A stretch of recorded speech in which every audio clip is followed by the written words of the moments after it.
Good evening, Chatham. I guess before I read our usual routine, I need to call the meeting to order. Glad to see all these folks here. This is the August 6, 2024 meeting of the Chatham Select Board. Please note, this meeting is being recorded and will be available shortly hereafter for scheduled and on-demand viewing on any smartphone or tablet device. If anyone else is recording the meeting, please notify the chair.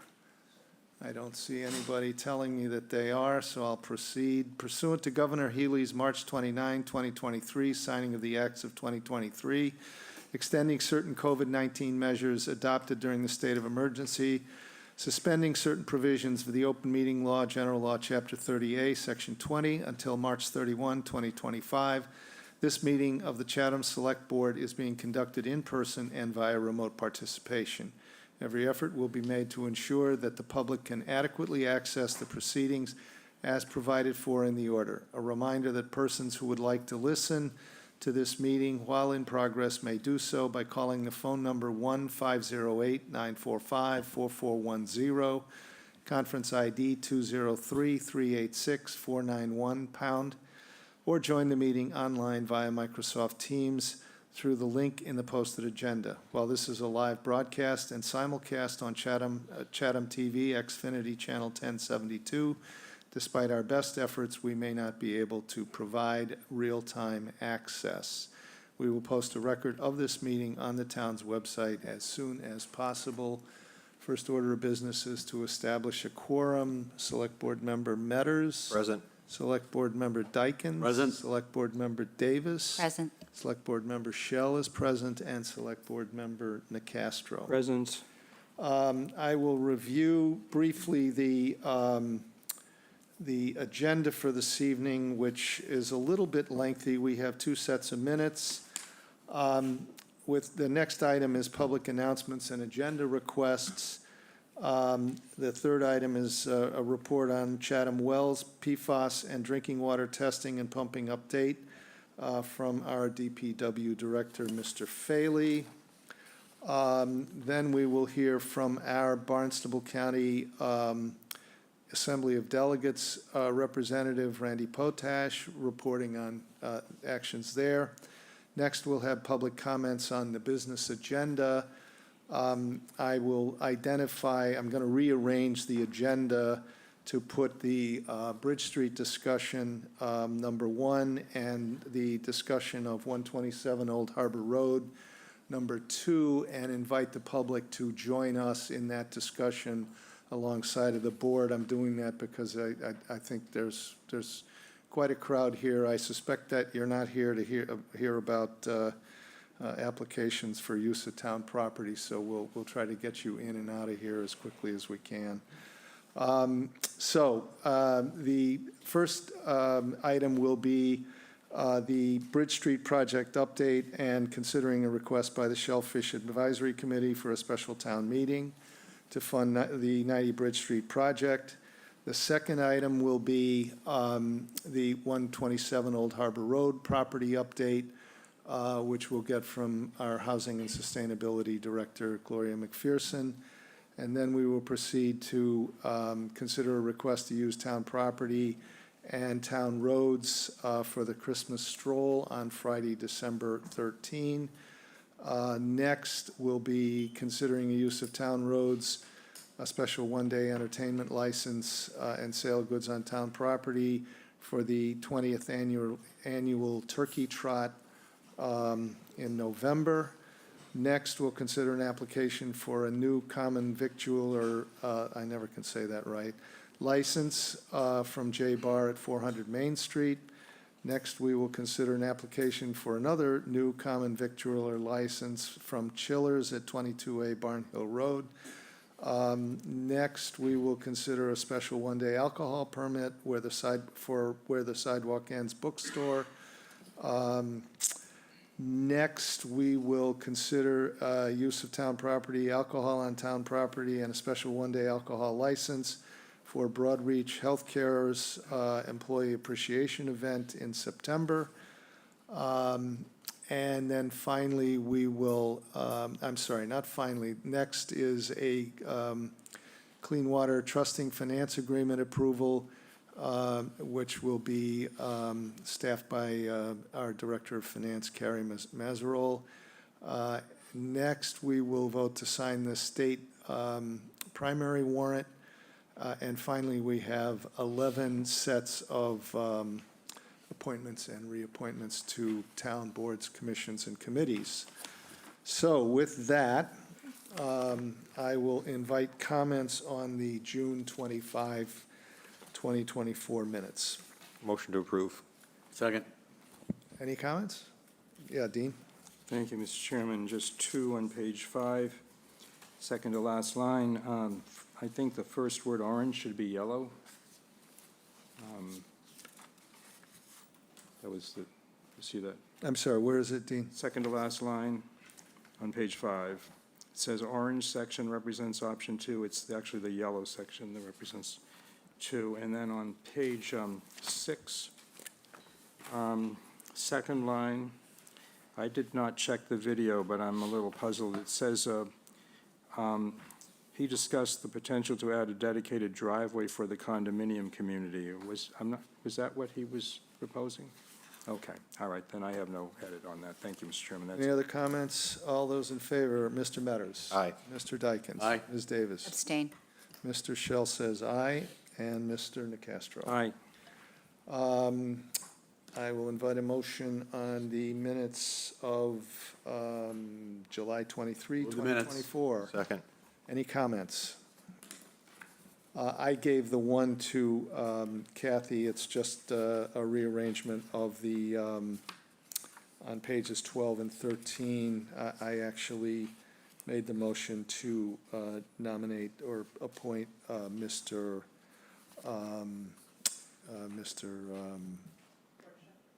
Wirtschafter. Thank you. So with that, Mr. Metters. Aye.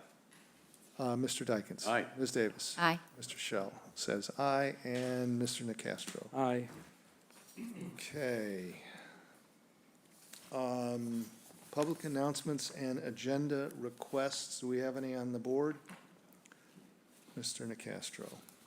Mr. Chairman, I have an agenda item request as follows: that the Select Board consider amending the town's budget and financial management policies to limit the ability of the town, when borrowing money, to exclude debt under Proposition 2.5 and reliance on a ballot question approval that occurs at an election that precedes town meeting action to authorize the proposed borrowing.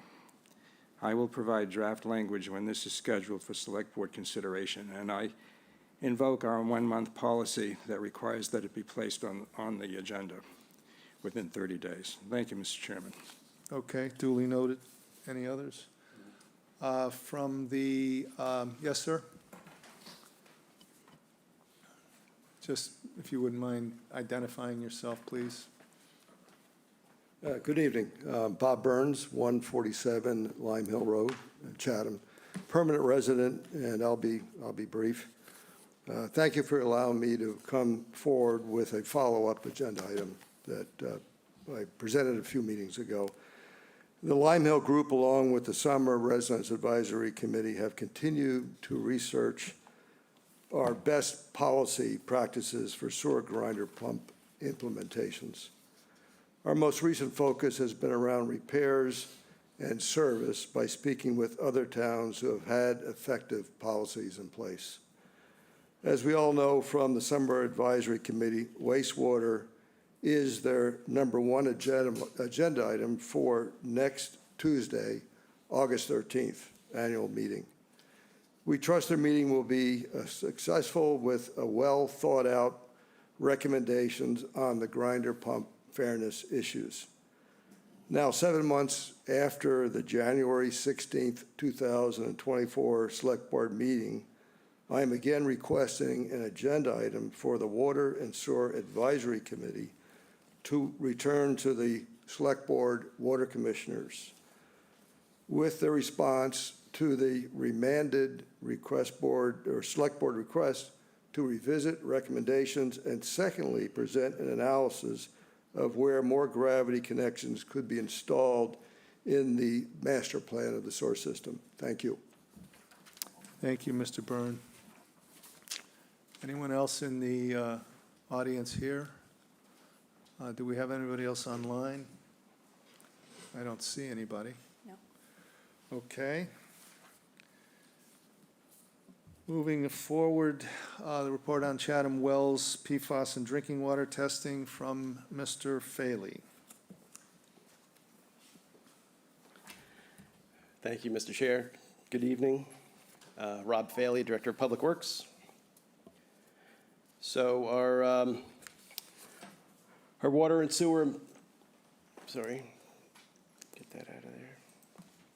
Our water and sewer maintenance and operations contract, Veolia, is up and running. They started July 1st. The transition is going very well. New technology, new vehicles are on board. They have a new project manager on board that oversees both water and sewer. And they already have a new sewer employee that started on Monday, yesterday, and another one starting next week. So they are filling some of those needed vacancy gaps that we've had over the years. So really good start for Veolia for us. For training field wells 5 and 8, well 5 still continuing to pump with the temporary GAC filter. I'll go down to the next page, but the foundation hole for the permanent treatment facility, the foundation hole's been excavated. You could see the geotextile fabric and the gravel base and the mud slab have been poured. They're out there tying rebar, and things are progressing nicely. We're expecting a big concrete pour on the 15th of August, 650 cubic yards, which is substantial. And then they'll start working out of the ground from that point. So it'll be nice to see that taking shape. Wells 10 and 11, 11 online. This well has, well 11 has really taken the curse off of those low level alarms that we've seen.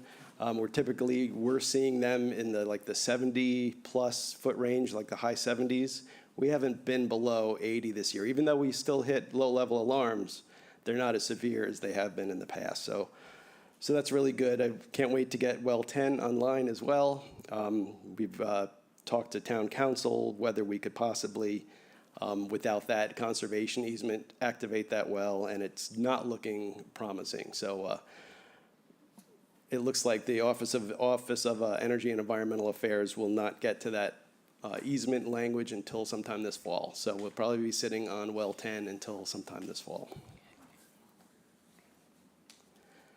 For the month of July, wells were running 8 to 18 hours per day. We had low-level alarms 4 times, the 15th, 17th, 19th, and 22nd. They were all Monday, Wednesday, or Friday with our typical irrigation schedules that we're seeing in town. Water sampling, we've had some bacteria samples and PFAS samples that went out. All of them were free of bacteria, non-detect on PFAS, which is all great news. And here is our pumping comparison, July 23 versus July 24. I'd like to call out July 4th. We pumped over 4 million gallons in that one day. That's very substantial. That's just about our maximum of what our capacity is for a day of pumping. So that's substantial. But the funny thing is that that was on Thursday. We didn't hit the low-level alarm that day. Even though we pumped over 4 million gallons, we still didn't hit the low-level alarm. So that shows you it was probably spaced out over the course of the day a little bit more. And the total is we are right in line with what we pumped last year. And you can see on this, the daily fluctuations. You can see on the July 2nd, July 4th, and July 7th, we're really spikes. But overall, it compared very well with last July. And this is the water comparison per well per day. This really tells the story, the output of every single well. Again, well 8 is offline, and 10 is not contributing to the overall pumpage of well 11. And below that, it's not a competition, but it shows our highest producing wells at the bar chart on the bottom. And wells 1, 2, and 3 collectively are very high performers. And here's our year-to-date pumping. We're already up at 254 million gallons. Last year, we were at 273, so there's a little bit of a reduction. And you can see down below, wells 1, 2, and 3 have almost pumped 100 million gallons just by themselves. And here's the status of the USGS observation wells. Chatham is up on top. We're continuing in the seasonal trend of the downward trend. You can see in Chatham on top is slightly better or about even to last year. But on Brewster down below, it's more of the bellwether. Last year, it had dropped to 31 feet prior to mid-year. And this year, we didn't drop until below 31 feet much later. So we are hopefully climbing out of the drought. And you can see if you look at the peaks on Brewster, it's a steady increase. Hopefully that trend continues. Some of the rain we're getting lately is all contributing to the health of the aquifer. And this got excluded from the report this week. I'm not sure why, but it's just a 5-year average that we discuss.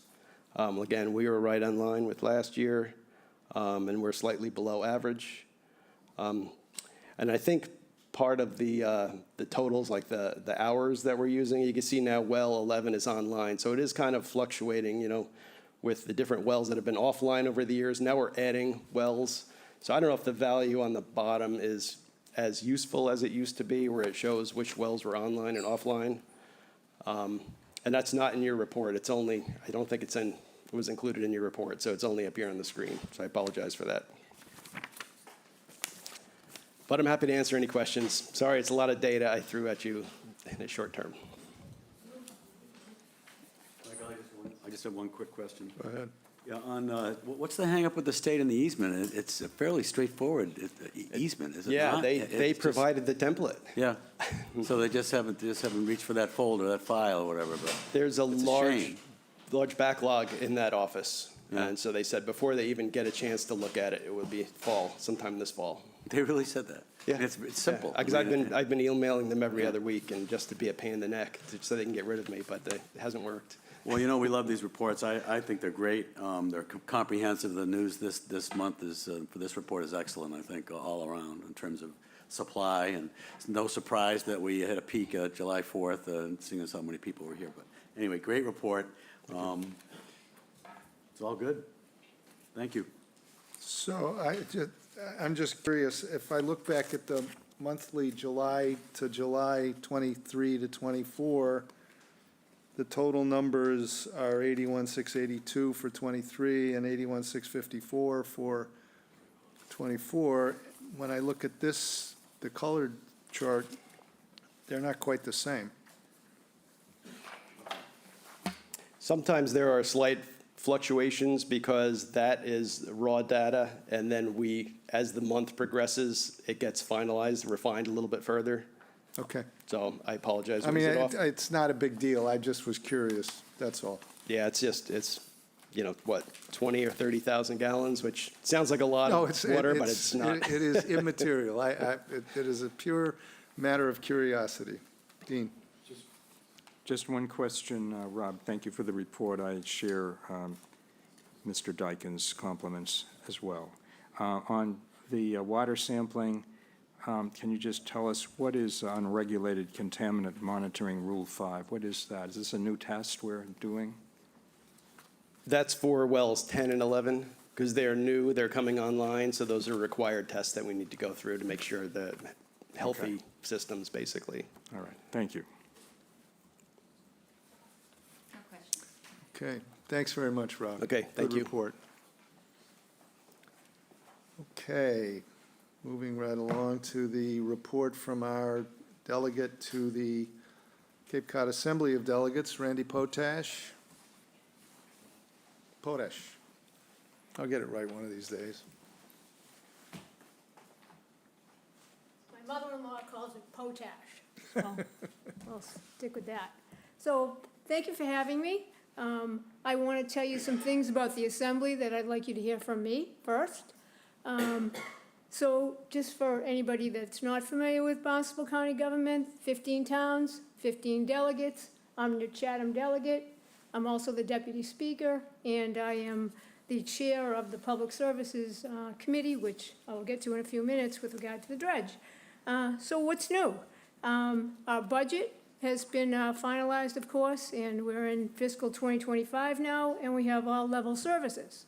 Last year, you may recall that the Assembly had to step in and restore services for the Shine program, for shellfish seeds, and for Children's Cove, because as the Assembly, we are basically the last say on how money is appropriated.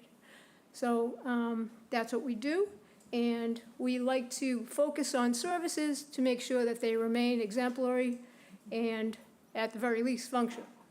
So this budget really is unremarkable. One thing that is separate from the operating budget is the dredge budget, and I know you're all familiar because you went through a lot of drama as we talked about having to raise the rates. Sorry, I'm a little hoarse today.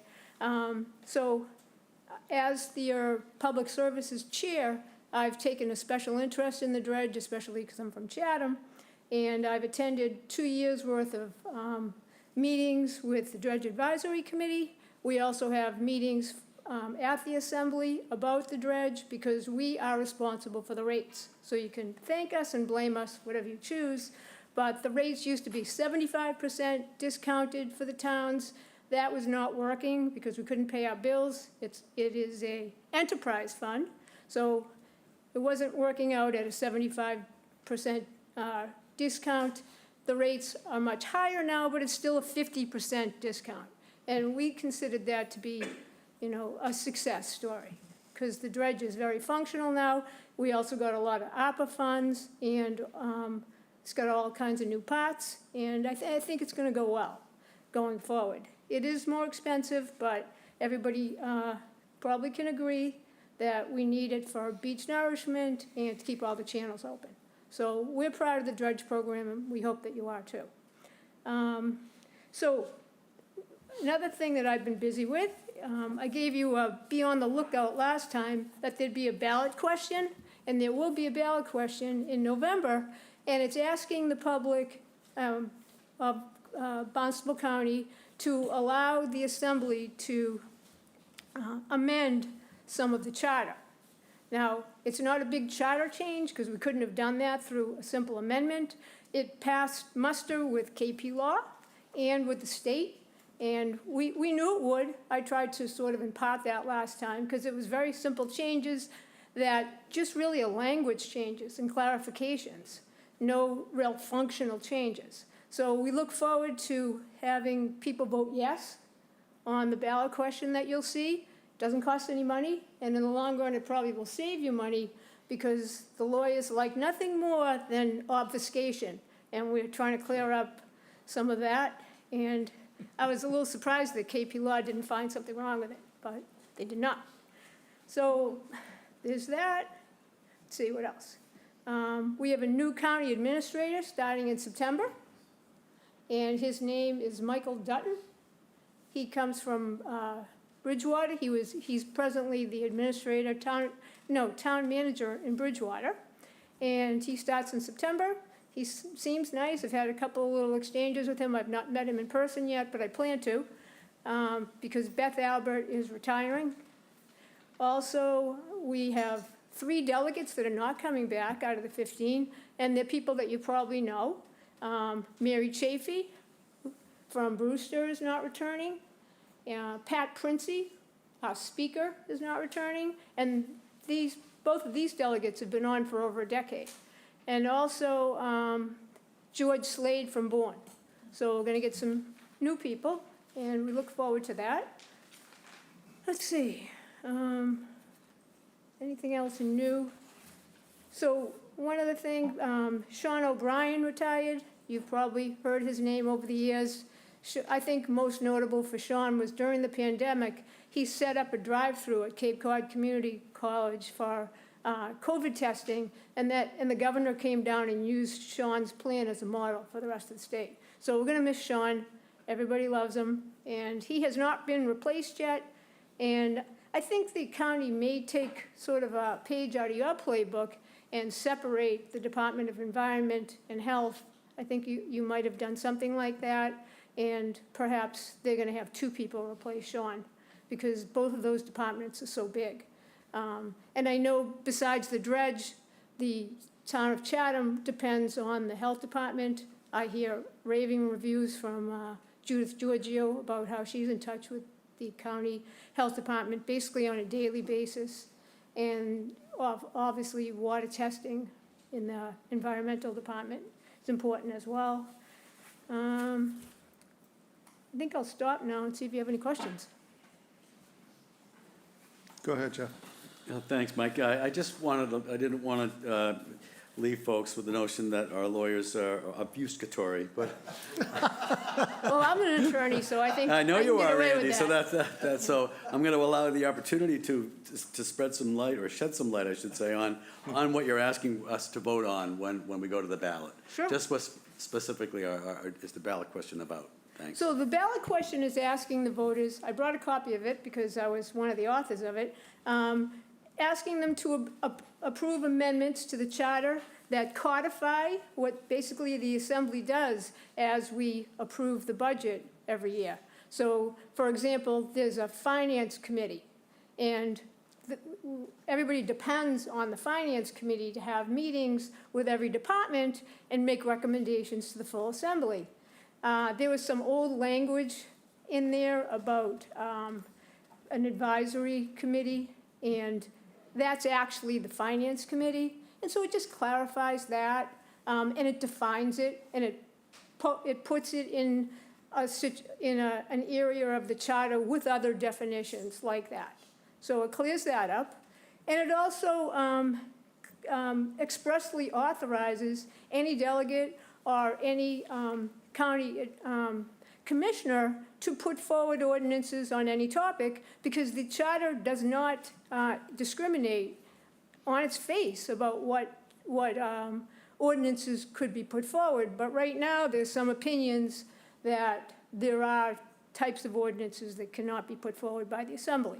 And it's caused problems. I can give you a couple examples, but I don't know if you want to go into that.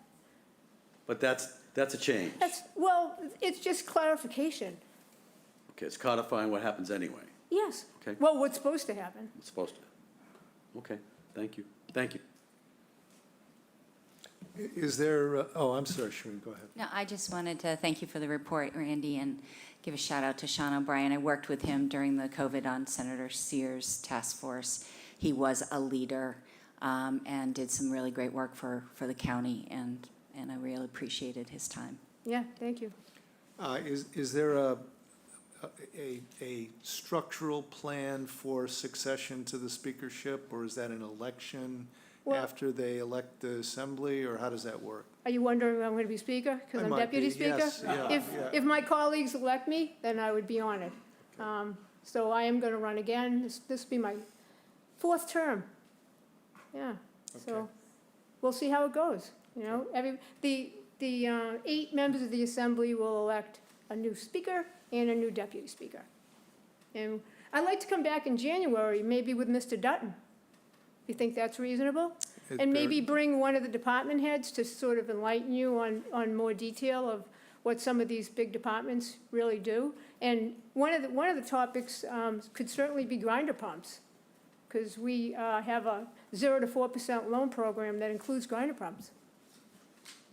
That would be good, too. Yeah, so see you in January. Okay, yeah, absolutely, thank you, and thanks for the report. Thank you, Randy. Thanks for Yeah. having me. Thanks. Okay, next item is public comments on the business agenda, but not on the Bridge Street item or the 127 Old Harbor item, because we're going to allow for public comment at the same time that the board is discussing those items. So except for those two items, is there any public comment here in the room? I guess not. Is there any public comment from the remote participants? I don't see anybody. No. Okay. So we will go next to the Bridge Street project update and a request by the Shellfish Advisory Committee for a special town meeting to fund 90 Bridge Street, the 90 Bridge Street project. The staff report has been prepared by Greg Berman with support from, I think, a pretty wide array of other members of the staff. I think we probably might start with you, Greg, unless you have somebody else in mind. And then we will have a discussion.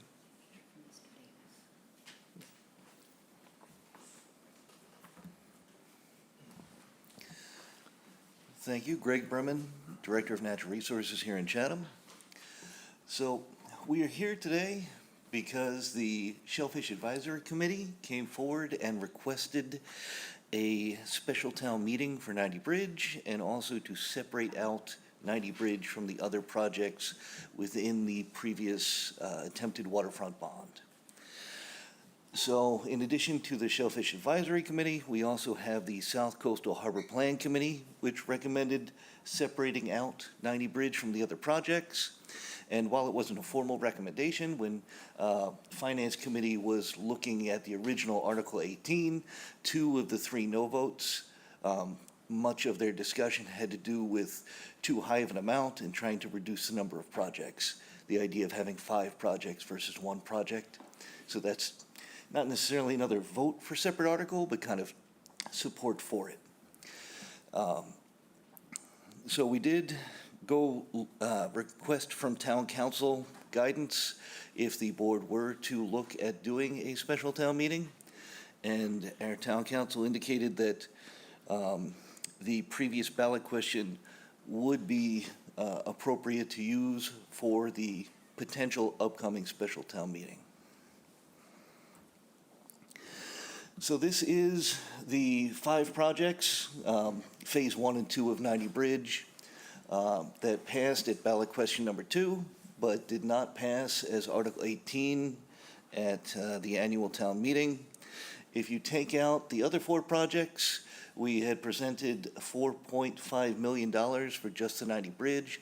That number has gone down, and I'll discuss that in just a few minutes. This is a table that was provided in the agenda report. I don't necessarily feel that we need to step through each individual project. Unless you'd like to, I'd be happy to discuss any of them. I think the main takeaway is that our 90 Bridge project is ready to go. The design permitting is ready. We're currently in the bulkhead phase. The dredging was completed already. Since it did not pass at the annual town meeting, we're about 3 to 4 months behind where we thought we would be. If the special town meeting were to occur, that would save us potentially 9 months versus going to an annual town meeting this upcoming May. So we have those 5 projects that we are proceeding with at various speeds, a lot having to do with what funding levels are going to be in the future. Here is the permit status of just the 90 Bridge Street project. So again, kind of the takeaways, the top 2 on the list are the ones that would expire before the next annual town meeting. The order of conditions from the Conservation Commission hopefully would be a relatively light lift to do an extension for that. The variance that we have for base flood elevation wouldn't necessarily expire, but we do have a new building code coming into effect as of January 1. Speaking with the building inspector today, we don't necessarily know everything that's going to be in that building code. There is potential that there might be other items in there we would need to request a variance. If so, we don't know what that would entail, whether it would involve redesign, re-permitting. Again, it just puts question marks on the project, which makes it more difficult moving in the future. And here is the slide talking about the money. So Over on the left side there, we show the Article 18, the 4.5 million. We were able to come in below estimates with AGM by about 400,000. The dredging came in about 100,000 less. The new amount needed for completion of the 90 Bridge project is $4 million. So that would be a reasonable request if a special town meeting were to be held. That table in the upper right of the slide is something you've seen before in some of the other presentations. We just like to provide what the estimated total cost of just the 90 Bridge project is, what that portion is town funds versus outside funds, grants, things like that. So that's showing we need about 6.4 million. 2.4 of that would come from the existing bond and a very likely Wolf withdrawal from fiscal year 25, leaving us with the 4 million of new funds that would be needed. Just a little refresher, there's a lot of moorings, a lot of commercial and recreational use within this area that's serviced by a relatively small facility. This would greatly increase and take pressure off of existing facilities. Our historic boathouse, this is the proposed area where it would be replaced. And this is a multi-use project. This is commercial, recreational, historic. And I did just kind of want to call out, what's been referred to as the Upweller project. The Upweller is a fairly major portion of this project, certainly not the only portion. But with that, with permission, I'd like Renee to come up just to chat a little bit about the existing Upweller and what our look into the future would be. Sure, go ahead, please. Thanks, Renee. Thank you, and thank you for letting me speak. The Upweller is a fairly big component of the 90 Bridge Street, so I was asked to talk a little bit about the actual importance of the shellfish industry and our shellfish resources. This is not going to be very new information. All of that is very integral to what makes Chatham, Chatham. Whoops. Okay, sorry. Again, I was asked to speak about the shellfish resources. Our shellfish resources are very integral to Chatham. For generations that they've been providing food and also economic benefits and jobs for our Chatham residents. Our commercial fishermen are domiciled residents of the town, so all of that money goes to, you have to be a local resident, a year-round resident in order to be a commercial fisherman. And it also helps to, for supplemental income for other industries like painters, carpenters, et cetera. So it's an important industry to our local folks.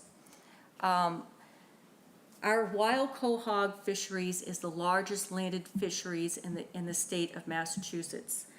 We land between just a little under $1 million, and that was in 2021. That was during COVID when some of the markets were closed, and up to 1.5 million pounds of quahogs are landed in Chatham annually. And with my fuzzy math, that equates to about approximately 10 to 15 million pieces of quahogs are harvested out of Chatham waters, primarily our southern waters, that's Stage Harbor and our Nantucket-facing estuaries.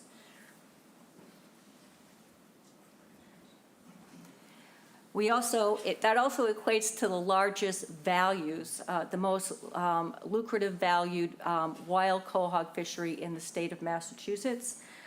Those values are between $1.5 to $2 million annually.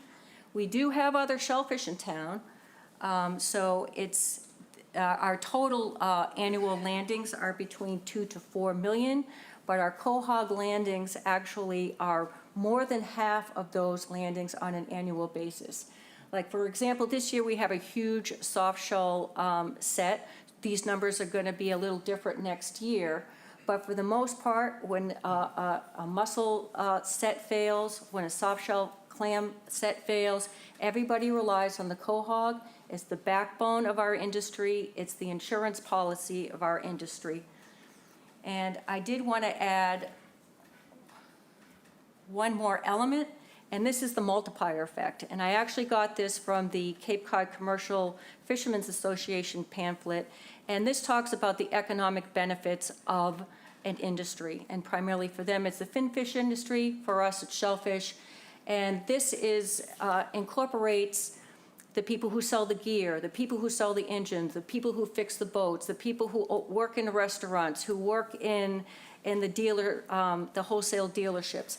All of that is important to understand in the scope of what the value of this industry is for Chatham. And those values are between $6 to $11 million, and those are on an annual basis. I don't want to disregard our recreational fisheries. Our recreational fisheries are valued between $200,000 and $300,000 a year. I believe that those are greatly undervalued. It's a very, very difficult number to grasp because we just usually have a snapshot of when we check somebody, but that's not really the value of our recreational fisheries. We sell approximately 3,000 family permits a year. And it's the actual activity that actually has value. I mean, we get to share this with families, with grandchildren. They get to experience our local shore. I mean, this is a really unique experience that we get to share with not just local folks, but with also our visitors. I've checked numerous people out there that say, I don't even eat shellfish. I give this stuff away. I'm here because I'm communing with nature, recharging my batteries. I'm getting, and that's the activity that we get to share through our recreational fisheries. So what does all this have to do with 90 Bridge Street? All of the things that I just talked about are supported by our propagation program. And that propagation program has been in effect since 1983 at the request from our commercial industry. And my predecessor, Stuart Moore, had the foresight to put the current upwelling facility into an existing building. It was retrofitted in there. It's been there since 1995, and it's what supports all of this. And the biggest tool in our toolbox is that upweller. It allows us to purchase small seed at an affordable price and make sure that we have a shell fishery that's going to maintain our commercial folks and also our recreational harvesters. I have our propagation specialist, Ben Sacco, on the phone. There are issues with our current facility.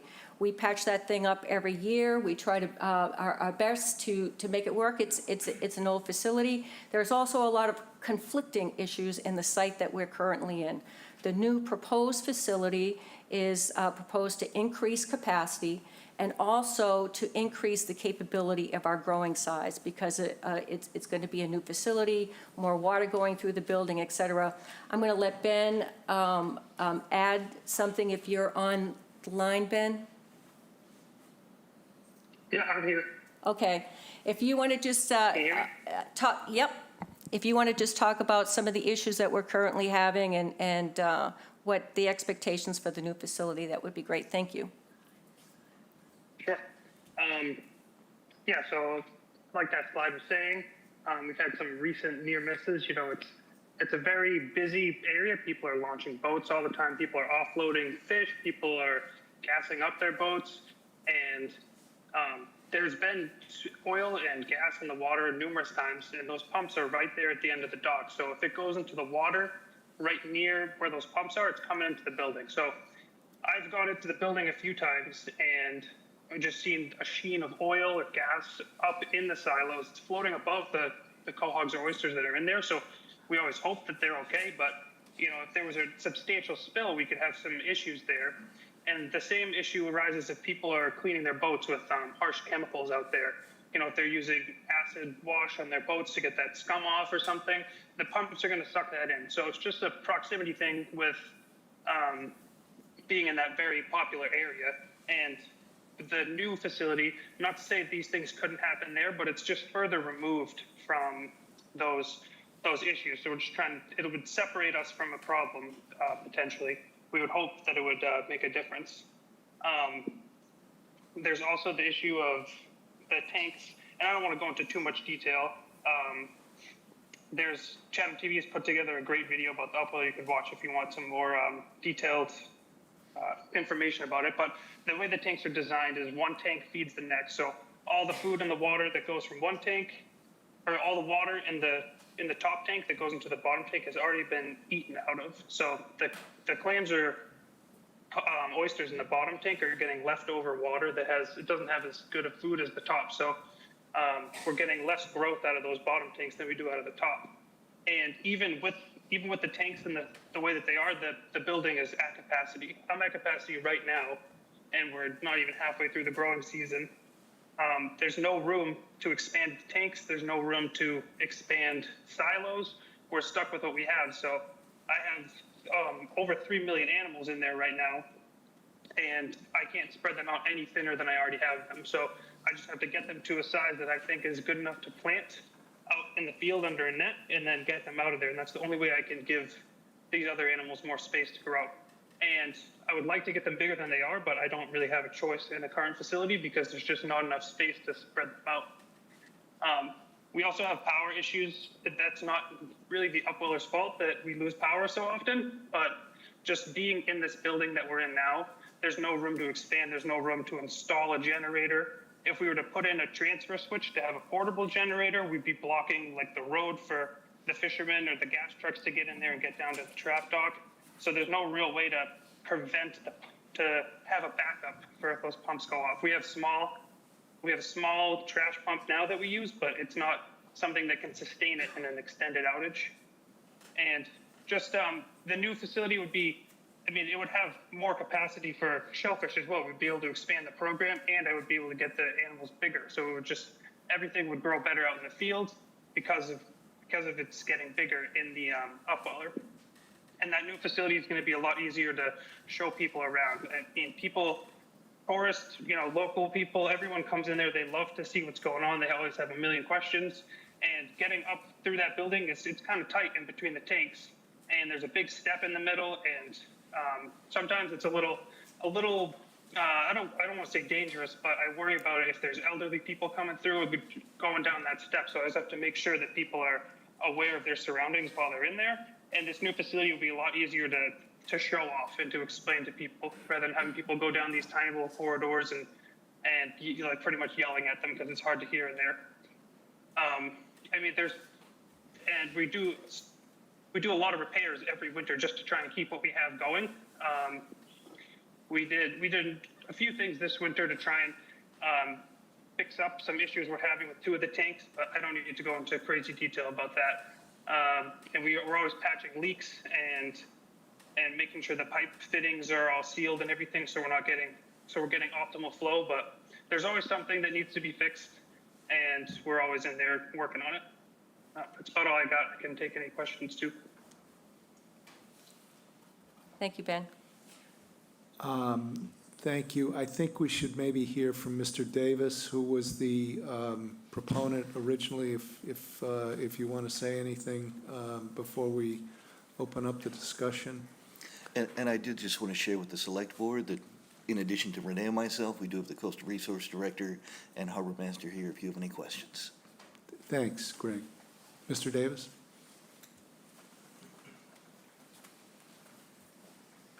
Thank you, Mr. Shell. Good evening, everyone. Once again, the staff has done an outstanding job of giving a very comprehensive report, and so much so that I have virtually nothing left to say. I think we recognize the value that shellfishing has brought to the economy of Chatham and certainly to the tradition and culture of Chatham, and I think they've explained that very, very well. I would like to thank the Select Board for following up on our committee's request of some months ago and having this agenda item this evening, and in doing so, showing your leadership in moving this valuable project forward. The one thing I would emphasize, in fact, I can't overemphasize enough, is the concern of our committee as to the urgency of completing this project. This has been going on for 10 years, and admittedly, we had setbacks with COVID, which are unavoidable. But now is the time to take action. And I reiterate our request to have a special town meeting to get the funding we need to complete this project, to bring it to successful completion so we can all enjoy it after all this effort. Thank you very much. Thank you, Mr. Davis. I think this is on the agenda basically in response to listening to mainly the Shellfish Advisory Committee request and letter, but we've heard elsewhere that this is a project that the public is very interested in. So before I invite comment from the board, I'm going to, yes. I have some questions I'd like to ask the staff. Can we not ask that at this time, or do we have to wait for the public comment? Please, go ahead. Thank you. So I wanted to ask Greg and Renee a couple of questions.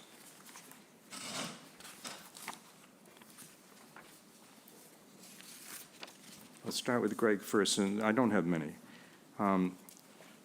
You had a slide that showed the status of permits that might expire. So you mentioned the building code permit. So that's a local board, right? The Building Code Appeals Board, or is that a state board? Local level. Okay. And you explained there might be some potential, well, there's some potential unknowns because of the adoption of the new state building code in January 1. Do we know if that's going to apply to this situation?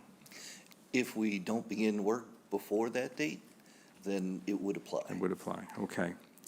The order of conditions from the Conservation Commission, you do list the Mass DEP. Is that because they're an appellate body? Yes, there's not a separate, Okay, just for it's the not state because there. they have issued a permit that might expire at this point, or a superseding order. No, it's the same order. What is the WPA that's, I'm not sure what that stands for. Sure, my apologies. Wetland Protection Act. Acronyms Okay. still sneak in. So that may be updated soon. That conceivably could apply if the legislature, in the new session, it's going to be, I guess that's more of an update. If the extensions didn't happen, if we waited so long that the project had to be, redone through the Wetlands Protection Act, then the new act might apply. But right now, the act has not been edited. It's only gone through a series of listening sessions with proposals. Some of those proposals would have a pretty big impact.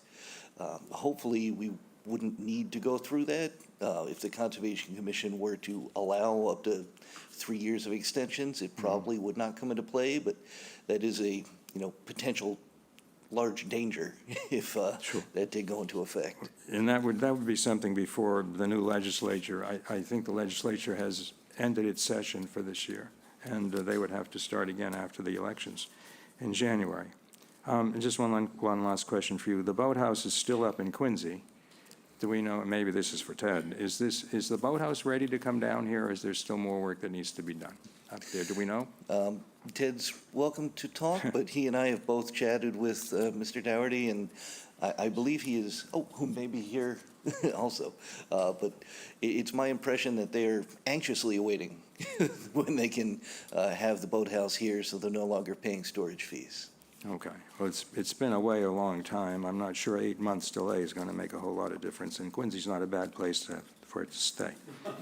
I have a question for Renee.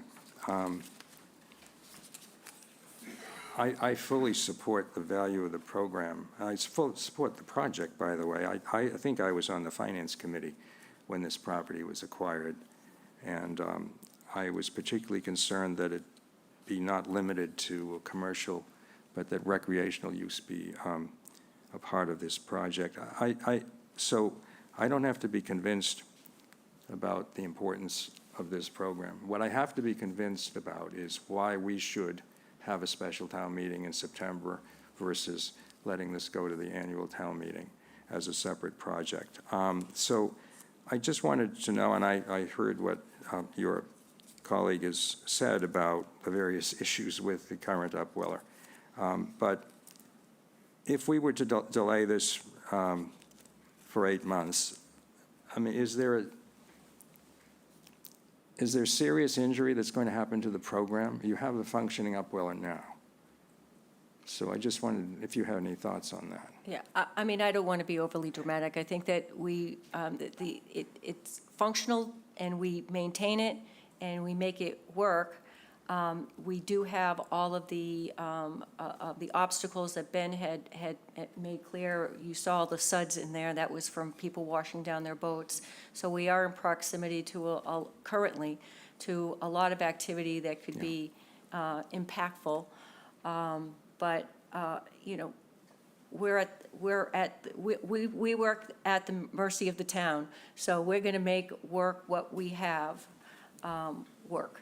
And you have done so for a long time. And I'm aware of the concerns some of the concerns that your colleague expressed. Greg, did you have something else in response? Yep, no, I just also wanted to add, I feel like we're at the point where we are hesitant to make expensive repairs to an upweller, as that would just be wasted if, you know, we proceed down this road for 90 Bridge. Sounds like the Center for Active Living. Thank you. I have no further questions, Mr. Chairman. Okay, well, I will now invite comment from the public. Yes, Mr. Messina.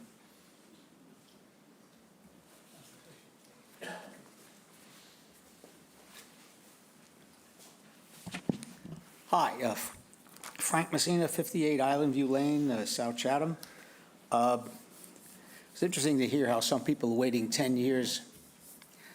Those of us who've been involved with trying to save the boathouse, it's more like 20-plus years. You know, the boathouse has been part of Stage Harbor for a long, long time, and certainly an historic part of Chatham, an iconic structure. I guess I'm speaking as chairman of the Historical Commission because I'm speaking not only for myself, but the members of the commission who wholeheartedly endorsed the return of the boathouse back to Chatham.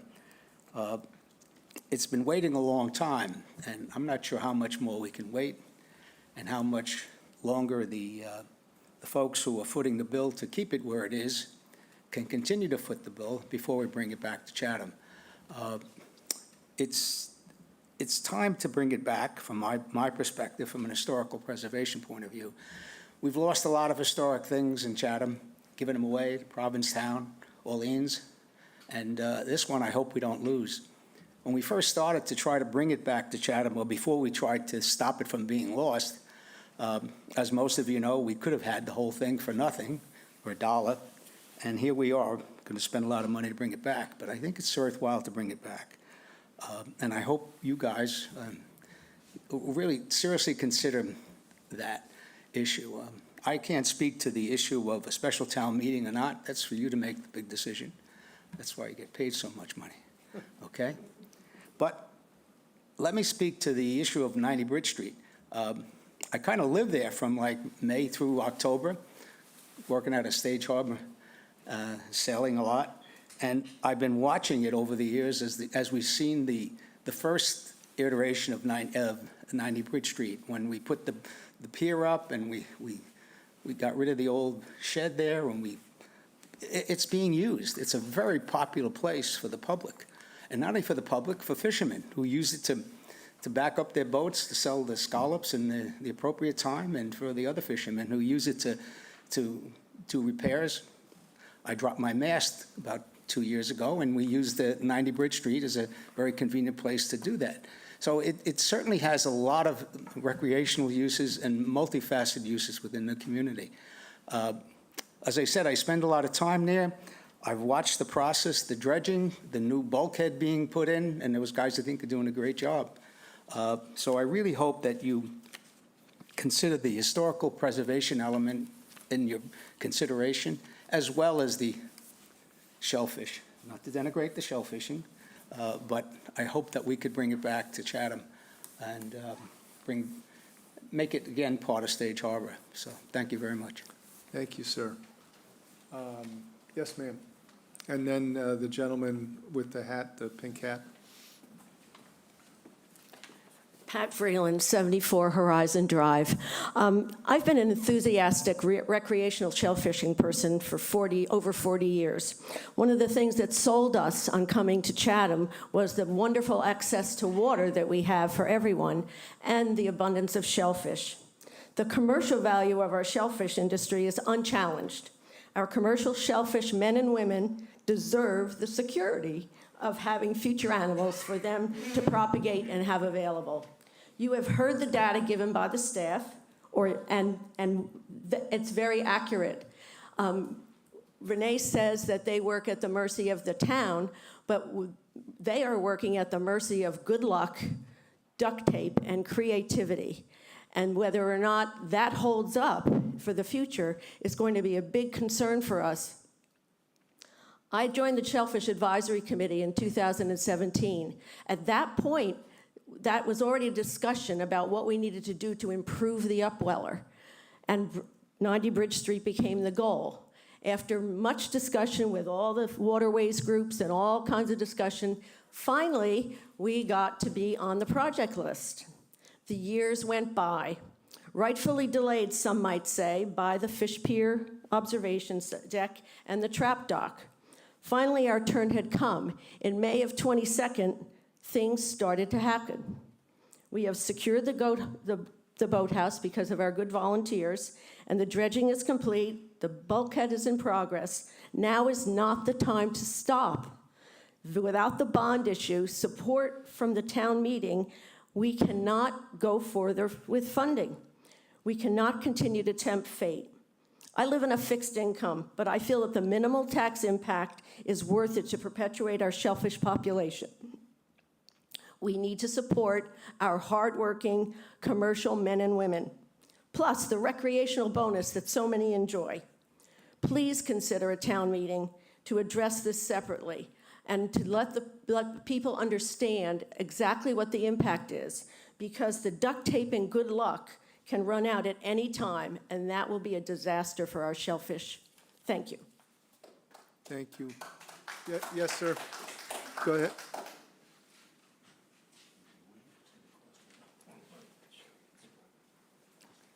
How are you? David Davis. I'm for the boathouse coming back for Chatham, but I'm not for putting it at 90 Bridge Street. If Greg could put a picture of the boathouse back up on the screen for me. And stay here, I want you to do one more thing.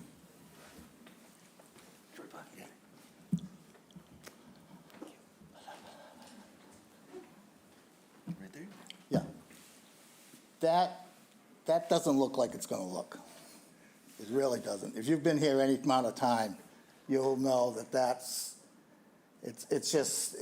the boathouse is so overwhelming. It's just, and it's gonna block off more of the channel than you see right there.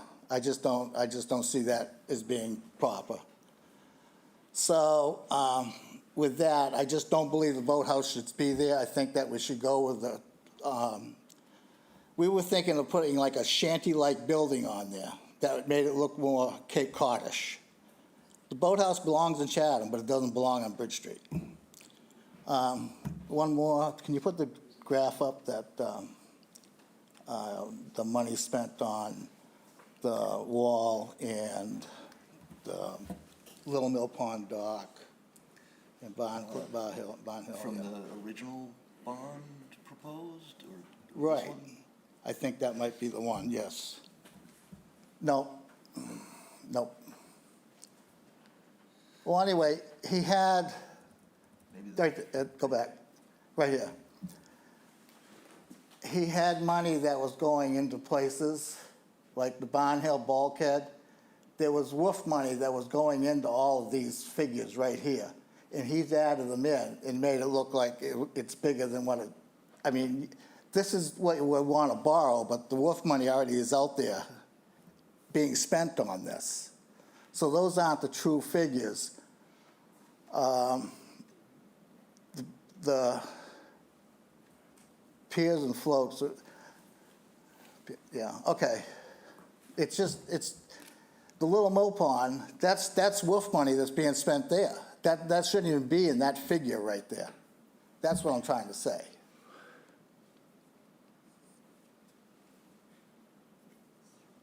Am I wrong by saying that? Mr. Chair, Dave, Yes, please. Dave, do you mean that, you're saying that the 700,000 at Little Mill Pond? That's WOOF money. That was earmarked, it has been earmarked already as For WOOF WOOF money money. by like your committee or or by the town? I'm not speaking for Waterways Advisory Okay, all Committee right. right now. Okay, but you feel that that was intended WOOF money? Yep. Is what you're saying? Okay, thanks. Yep. And there's more that's going in, more WIF money going in too. The Fish Pier Walkway, that's $700,000. I've never seen that figure before. So, but anyway, the boathouse belongs in Chatham. And we can just discuss where we'd like to put the boathouse, but there was never any discussion. There was just, we have no place to put it. So I think that we should go back and go with the shanty-like building at Bridge Street and make it look more fishy, more Cape Codish. Because that sitting there is not gonna be, I've been around Chatham too long to know that's gonna be an eyesore. If you just come over the bridge, it'd be fine, but for myself, I just don't agree with it. So, I might have more questions as they go on, but I had to Okay. voice that, so. Okay, thank you. Thank you. Yes, sir. So, and then you'll be next in the back, yeah. No, please, go ahead.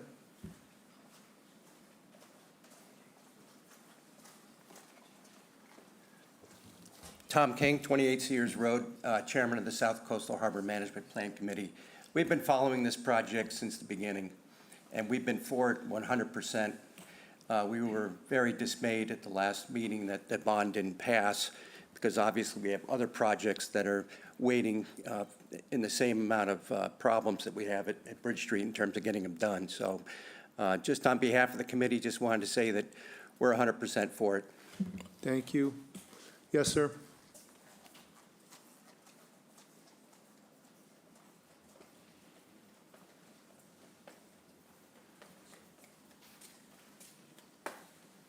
Good evening.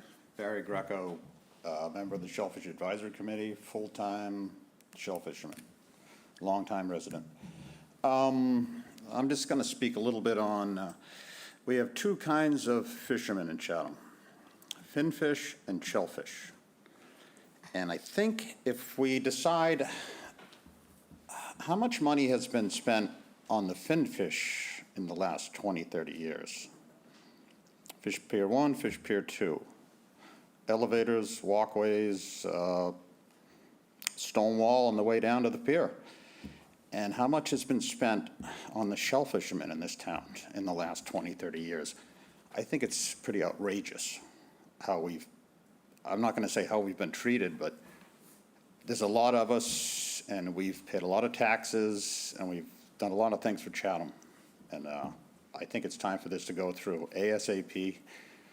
We've been talking about it a long time, and I don't think postponing it again is the way to do it, because it'll be another 10 years, and it'll be another $10 million. So thank you very much. Thank you, sir. You have someone online, too. Is that Ms. Gibbs? Yes. Ms. Gibbs?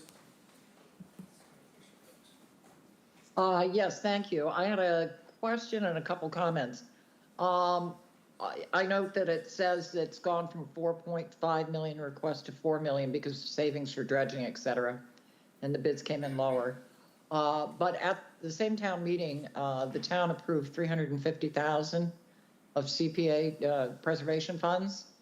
And that was at the same time. So I don't think that's reflected in the number. I could be wrong, but that's cash that they can receive at any point.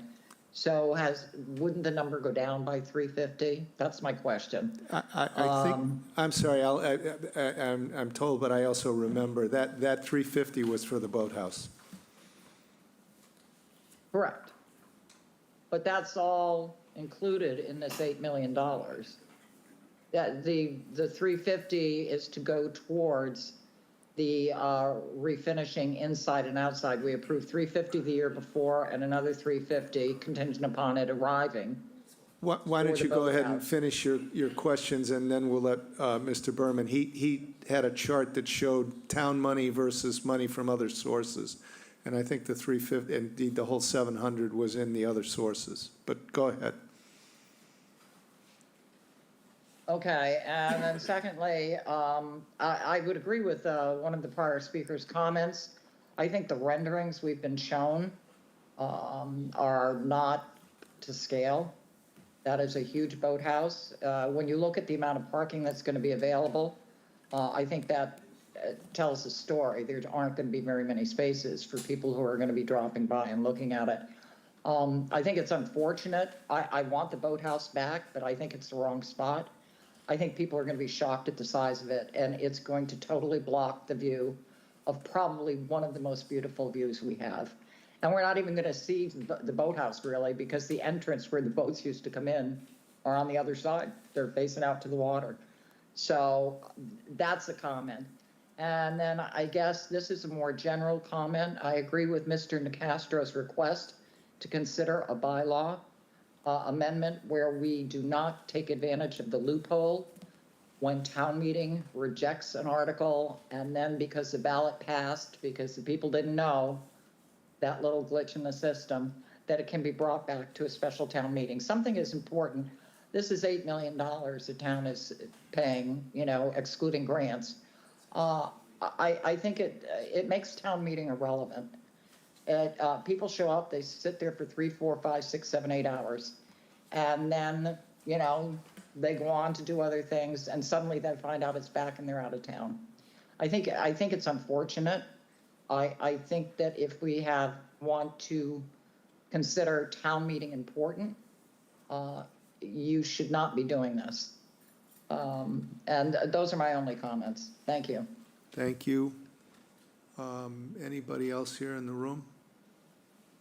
Yes, sir.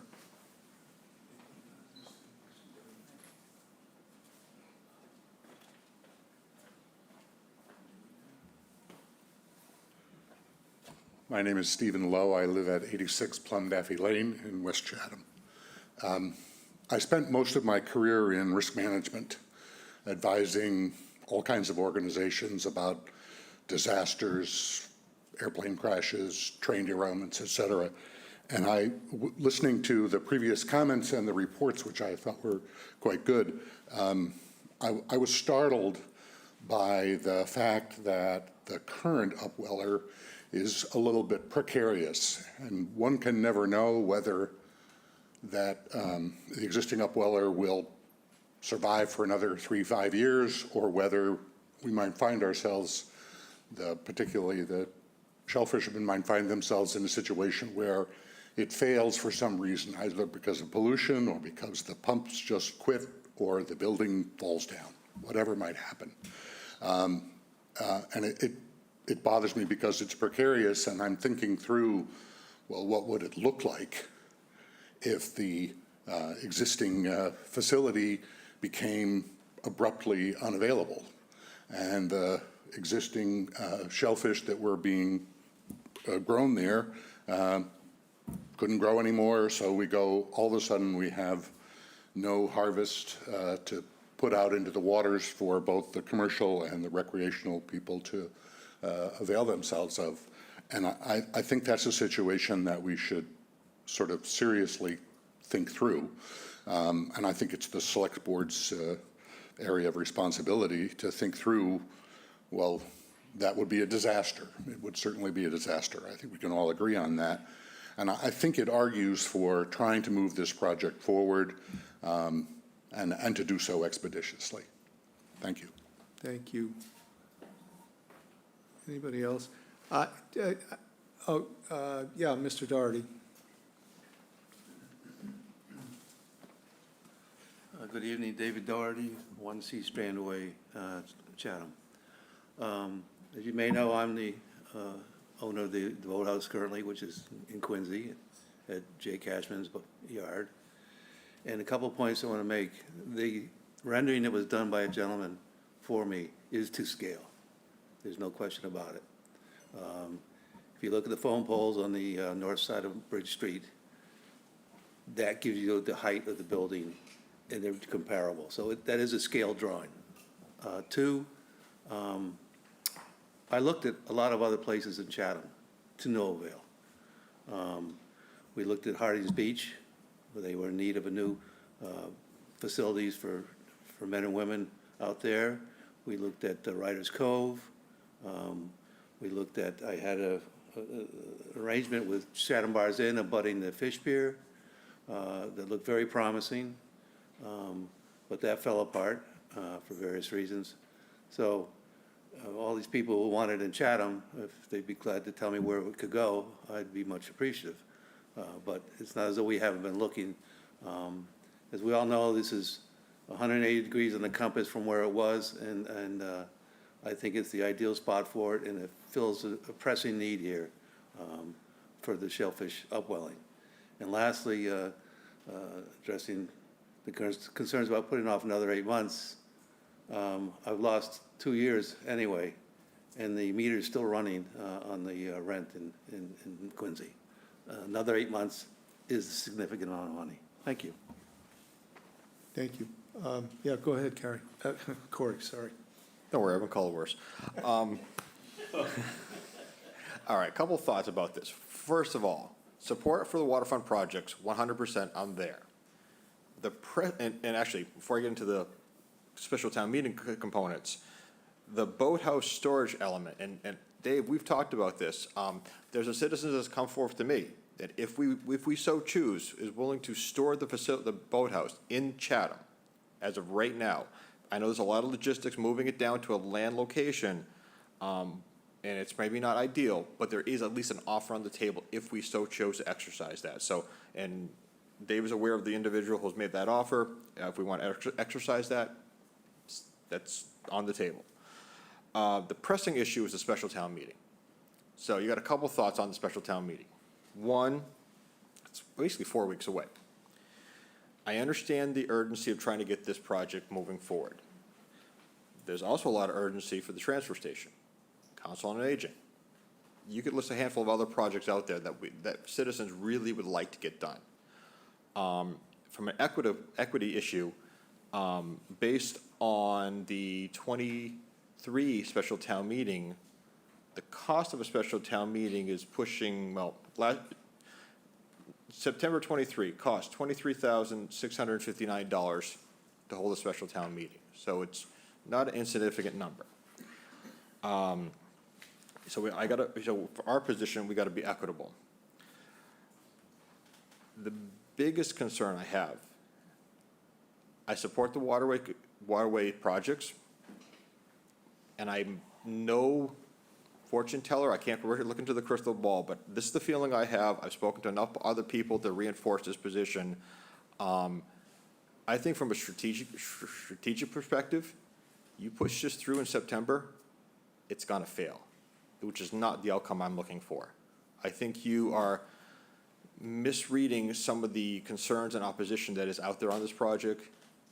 You really want to not delay this. Package it properly, bring it to Maytown meeting, get the support, move it forward. You bring it in September, I'm not as optimistic about it, and that is my true gut feeling about it. I think it's a conversation that's been shared with other people I've had who are very in tune to what's going on with this town involved. So I just think that's something you guys are dismissing a bit by pushing this to September. That's just my thoughts.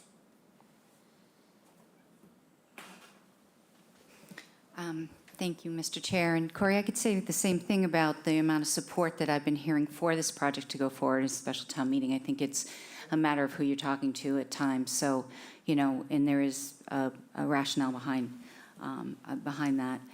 One of the things that I think, Mr. Greco brought up that I thought was really significant was, we've done a lot of support. We're very supportive of the, people's industries in this community. We support the Chamber of Commerce and the merchants in their endeavors to promote Chatham and get people into town, and they're the people that are generating, the economy of this community and supporting people that live here. We've put a lot of money into commercial fishing and supporting the commercial fishing activity we have with the shellfish community as well in the past when there's been some difficulties in red tide and all kinds of things that have occurred. The thing that I'm there is a residential requirement to be a commercial shell fisherman in this community, and it's a very hard place to be to be able to afford to live here if you don't own a home and have a rent. And you know, this is the kind of thing that we need to generate a healthy economy, a working economy that is year-round. And the Upweller serves that purpose. 90 Bridge Street, as it stands right now, is under construction and not completed. What happens within the next few months if we so decide not to move forward with this, and do we just have an uncompleted project that just is a blight for the town? And it could have been a coulda, woulda, shoulda. There's a lot of timing in this, in getting something done is sooner than later. It does stand out a little bit. I think we're all very supportive of the transfer station. We have been supportive of the Council on Aging, and we're supportive of building infrastructure that are assets for this community, and this is one of them. This isn't just a fly-by-night kind of like we're just spending money frivolously. We're not. I think this board has been very prudent in how it's looked at, how we build assets for this community, and how we enhance the quality of life for our citizens. I am more than supportive of moving this forward for a special town meeting, and I would encourage folks that are in support of this, that they've got to show up. They've got to show up, and they've got to be there, and they've got to talk about what's the reasons behind why you want this to go forward in our community. It failed last year. It was very disappointing to see only a handful of folks in the room that this would impact. I don't know if it's the temper of where we are in our politics today, where people aren't really interested, but or have a bad flavor about it. But I'm confident that if there's passion around this, that this will pass. And I'm very supportive of having a special town meeting to move this forward. Thank you. Yeah, go ahead, Jeff. Thank you, Mr. Shell. Well said, Ms. Davis. I'm supportive as well. I suggest that folks watch the YouTube special that the town has produced that really gets in depth and describes the Upweller, and Ben and our shellfish warden Renee do an excellent job in explaining what the Upweller is all about and the challenges that the Upweller currently faces with respect to its facility and the capacity in that facility and how well they can grow out juvenile quahogs and how fast they can do it and how fast they can return those juvenile quahogs to the water to be harvested by our shellfisher persons, both commercial and residential. The quahog industry in this town is part of its year-round culture. It's part of its DNA, if you will. I was lucky enough to fish for 13 years here in my early career and went quahogging in the days that we didn't go offshore. So if we weren't offshore, we were tending the shore quahogging. Mr. Greco's comments about the support of the shell fishermen, or the shell fishing industry, I should say, is very well put. We have expended, millions of dollars in investments in the fish pier and observation decks and improvements, and in our fin fishing community, both in the Eldridge Dock and on the south side in Stage Harbor, and our considerable investments in our fish pier over time. But we haven't really invested and reinvested in the shell fishing community here, and they are part of our fabric of our community, big time. And never mind the topic and the cake for me for this one, and it took me a little while to get here, to be honest with you. I thought it was a little pie in the sky. But returning the Coast Guard boathouse, at least to Stage Harbor, and using it to house the Upweller resonated for me. And it hit the nail on the head from an historical perspective, as Mr. Messina spoke to. We let the 36,500 go, as you heard me talk at town meeting. We let that go. We let the Old Harbor life-saving station go to P-Town. The 36,500's in Orleans, God forbid. So let's get this back here. And if we're going to get it back here, let's use it in a really significant, iconic way. That's what got me over the top on this one. It's not inexpensive. But goodness, we've invested millions of dollars, tens of millions of dollars in other facilities in this town. We missed the boat on the Council on Aging. I regret that one, but let's not miss the boat on this one. I'm fully supportive. You know, there's an educational component here as well. Our visitors to town will just think this is so unique and so different and so cool. I just think it's an opportunity that we can't miss. So I understand that town meeting, especially of late, has been more of a risk than one would like. But if we're going to advance the ball, if we're going to get this thing off the dime, I mean, goodness, we've improved the dock, we've improved the bulkhead, we've dredged. I mean, this thing's ready to go. And it would be a shame to kind of have a stutter step on this one the way we've kind of had stutter steps in past projects. So I think it's time to go. I'm supportive of a town meeting. It's expensive, but it's going to be expensive to wait too. We could be impacted by changes in building codes. We could be impacted by weather, who knows, costs of materials. Let's go. Let's get it done. I think there's momentum here in this room. I want to echo Ms. Davis's comments about if you want this, if you really want this, then you got to get votes at town meeting. That's the key to this stuff. Because we lost COA by 1 vote twice. So if you want this, you got to get to town meeting and you got to get the vote out. And frankly, on the 11-4 package that we put forward, which I think was an excellent proposition, we didn't have the votes. So if you want this, if the town really wants it, the shellfishermen want it, the fishermen want it, you got to get out and vote. Please. So you're going to get my vote tonight, but, you know, I've got a little bit of town meeting PTSD right now. You know, I do. And, you know, we're rolling the dice a little bit here. And is this the project? I hope it's the project that we can get over the top, because I think it's a worthy one from a whole bunch of perspectives. Thanks. Thank you, Mr. Chairman. I don't have PTSD town meeting. I value town meetings' input. They're a separate branch of government, and we have to work with them to make the town successful. I don't have to be persuaded, as I suggested earlier, that this is a worthwhile project. I have supported it consistently. I pressed to have a plan in place in order to support the return of the boathouse. That was put together, and I supported that.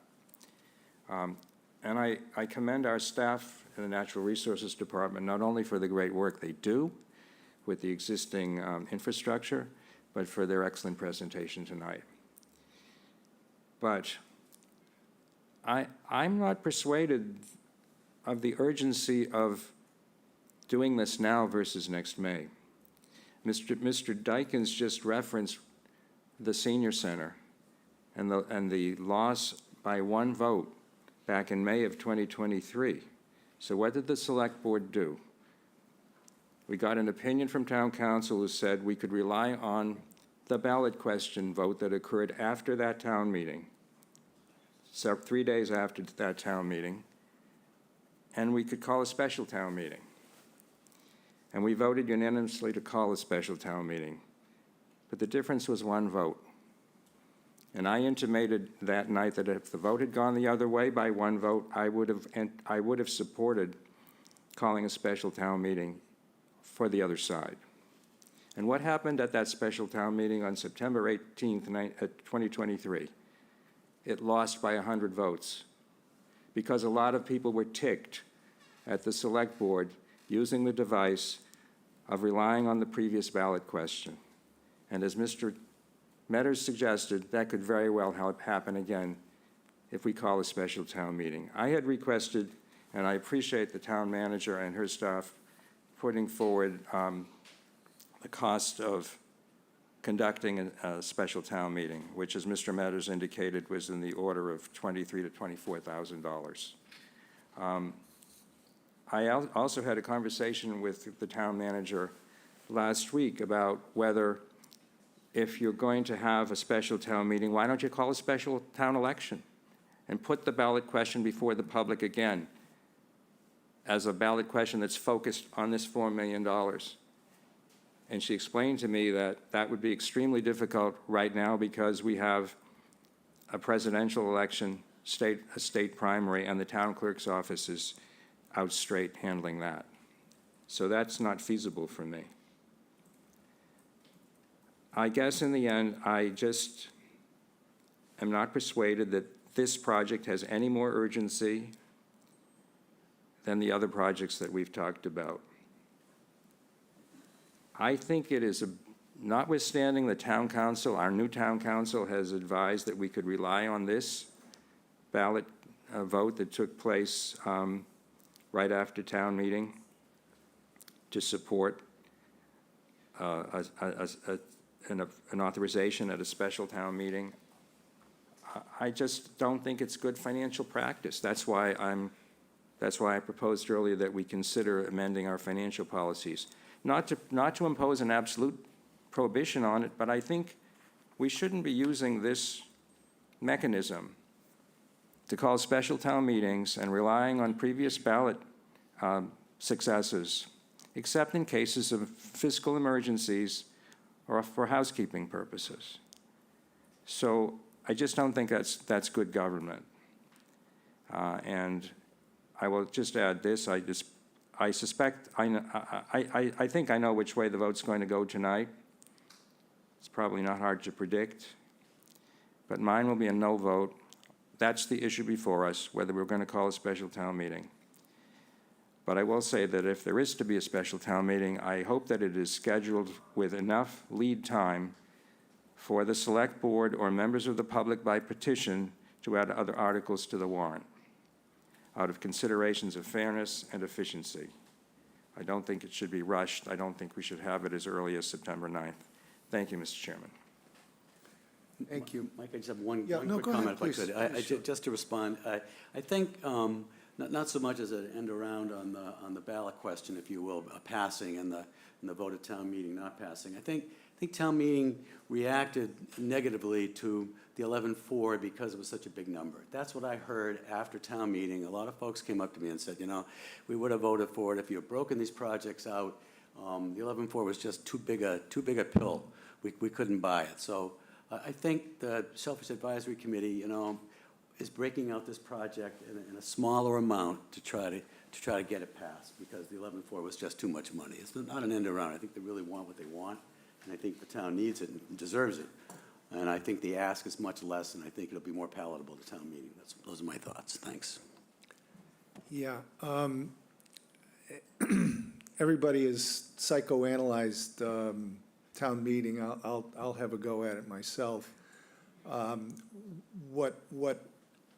What I heard, and what I heard from a lot of people who were sharing their psychoanalysis, was that people were uncomfortable with the lack of clarity with respect to which the presentation said we need $11,400,000 to do what, and the criticism was it's not clear, and plus the fact that it was all bundled together, almost as if it was a blank check. The staff has come back with a plan, and that's not really a good picture. There's another picture in the report which lays out that the Bridge Street project is, if we decide to call a special town meeting, is this year, this fall. In 25, there's an item. 26, there's an expected item. 27, there's an expected item. It's laid out with the numbers and where the money is coming from, okay? So why do I bring that up? It's responsive to what we heard. I think it's a very good response. Second thing is, they've managed to, and maybe it's just good fortune, but they've managed to cut the allocation for the Bridge Street project from $4.5 million to $4 million.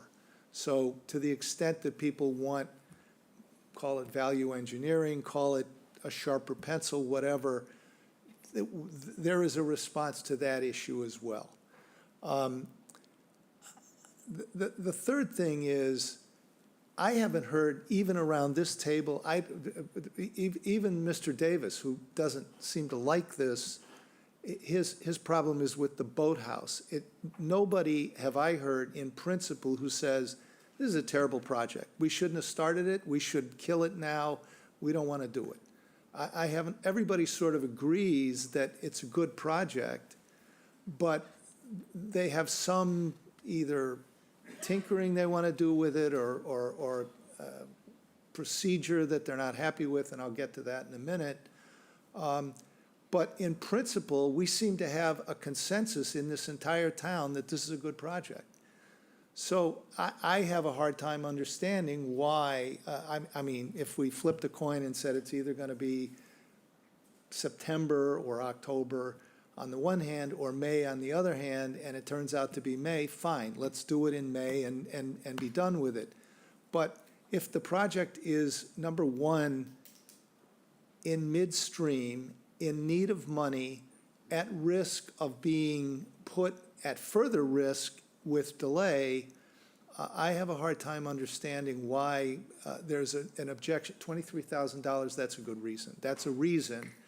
But that $23,000 cost of the special town meeting, that's kind of like an insurance policy, as the gentleman who talked about risk management identified the risks.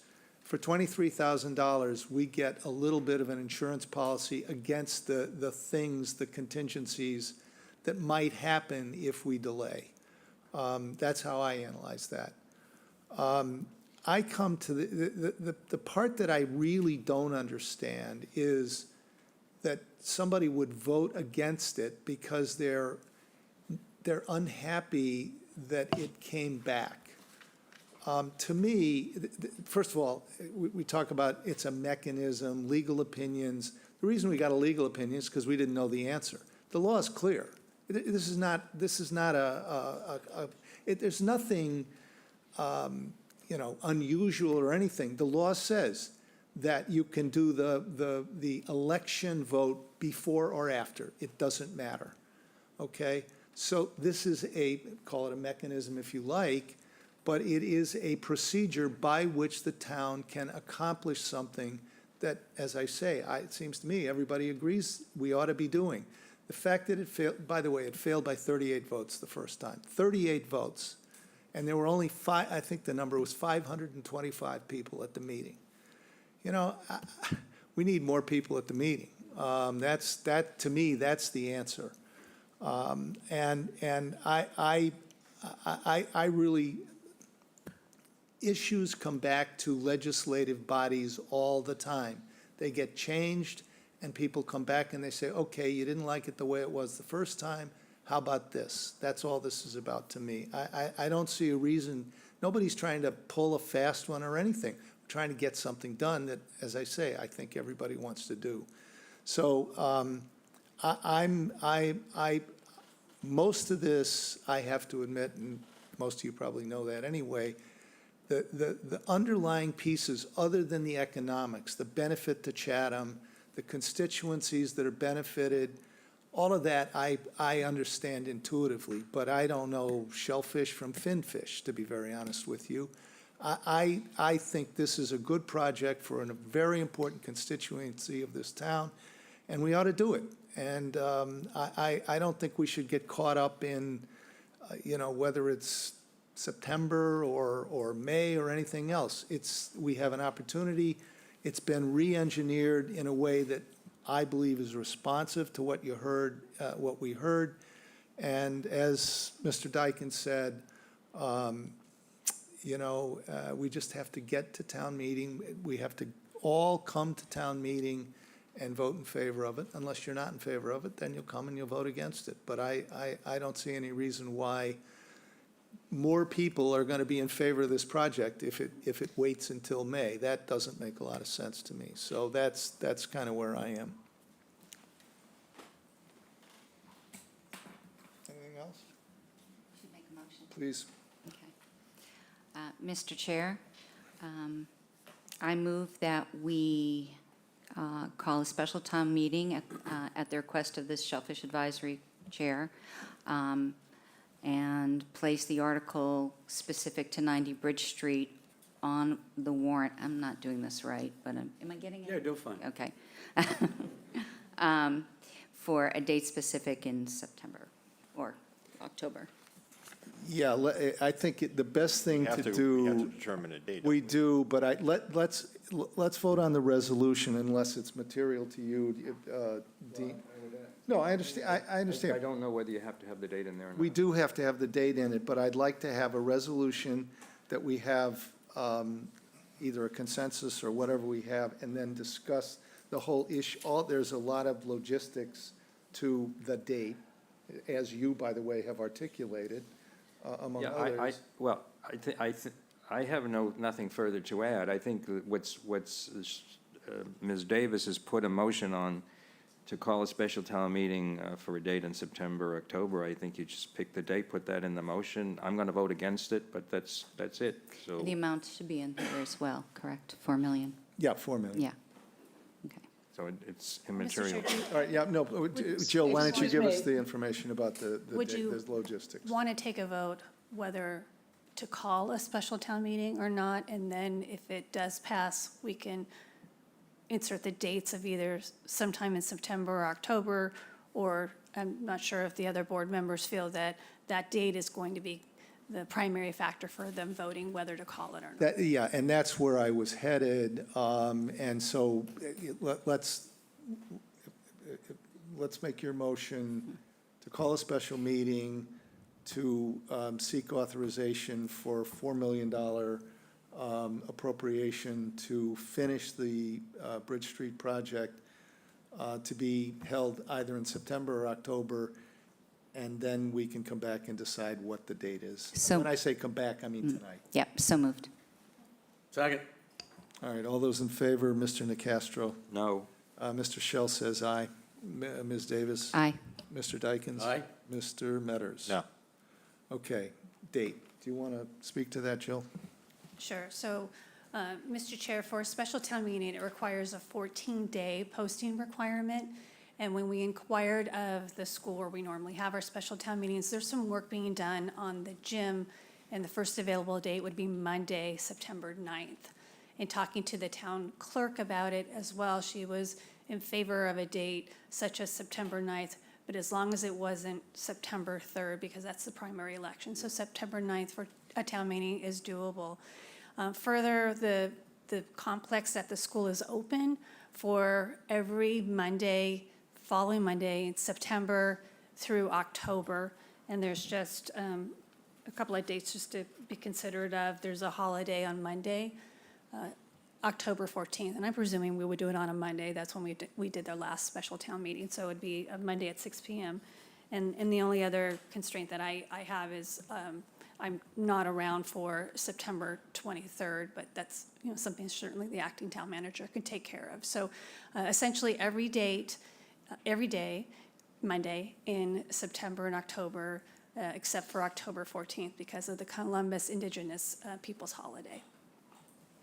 So, and I'm trying to be responsive to you, Dean, although you voted no, but are there any projects, and I'm thinking about the transfer station, the CFAL, is there any other project like those that conceivably could be, let's say, in the next 3 to 4 weeks, ripe for the board's consideration to include on a special meeting warrant? Just looking for Rob Haley. When we talked about it, I don't know if he's still here, he said that there was some more work that they needed to do for engineering. But as you recall, that project also passed the ballot last May. So I can connect with him. We didn't connect on this today. For the CFAL project, there's no funding allocated for that. So we did promise to come back to the select board. I think we were thinking to try to do it before the end of this month, before the end of August, to get back to have that discussion about preferred options and then get a solid cost estimate. We had been planning for a May town meeting with a May ballot question, presuming it's going to be over $3 million, but we don't know for sure. We don't feel that even if free cash, or at least I don't feel that even if free cash was certified before this town meeting, which could be, before the end of October, that it would be prudent to allocate all of our free cash to go towards one project, which would require a town meeting vote when we typically allocate almost 9% to go to our capital program. But that can all be hashed out. You just as a board, as well as the COA, have not received the final report yet from the consultant. But we don't have a ballot exclusion that would support, even if we did the CFAL, we'd still have to either call a special election or wait until May, correct? Correct. Okay. So basically, the issue is the transfer station. I'll just say, my own reaction here is that, maybe we give a little bit more time than the 9th of September, although I would be inclined to go as quickly as possible, but we give us a little bit more time than the 9th of September to see if CFAL could be brought to what I call a right proposal that could be included. Does anybody else have a thought about that? Michael, the 23rd or the 30th, I think, resonates with me, maybe even the 30th. It gives us a little more time. It gives us the month of September so that's a Monday, that's the last Monday of the month. That's the 30th, or I the week can't before. do the 30th. Then the 23rd. Yes, sir. Yeah, look, I just want to respond. I know you're trying to be accommodating, and I very much appreciate it. Let me take the two projects that you mentioned. Okay. The CFAL, given especially what town manager just said. When I first talked about moving the CFAL in terms of a renovation or something done at 193, I had in mind a special town meeting in September or October, and possibly a special town election to get that moving. It is very clear to me, and I don't want to call a special town election now, given everything else that's going on, that we're not going to have the CFAL information ready for us to make some determination for a while. So it's best that when that comes, we deal with it, and if there's something to be done to move it forward, that go to May. As far as the transfer station, I very much support that project. I was disappointed that it failed at town meeting, but I would be intellectually dishonest if I'm going to support the transfer station at a special town meeting in September based on the ballot question, since I have a problem with the protocol, and I understand what you said about it, but you haven't persuaded me to the contrary. So you guys pick a date, it's your town meeting, and whatever date you pick, I'm going to vote no anyway, because I don't think there should be a special town meeting. Thank you. Mr. Chair, Rob Faley is dialed in. I'm sorry? Rob Faley, our DPW Director. Okay, yeah. Go ahead, Rob. Yeah, hi, thanks. Can you hear me okay? Yes. We can hear you, yes. Okay.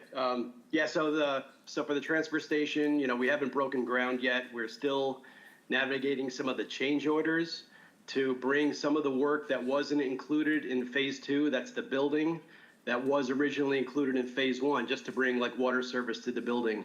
We thought there would be more site work done at the same time. So we're still navigating some of those changes, and I don't think we'd be ready for a fall town meeting. So how does everybody feel about September 9th?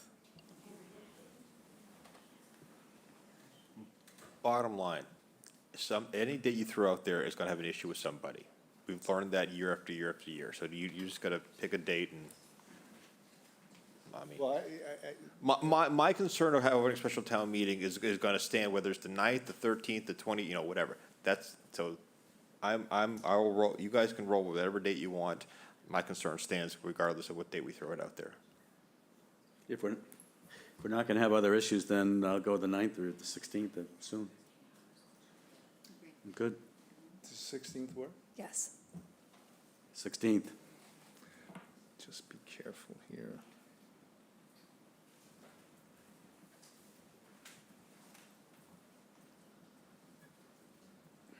Sixteenth is fine.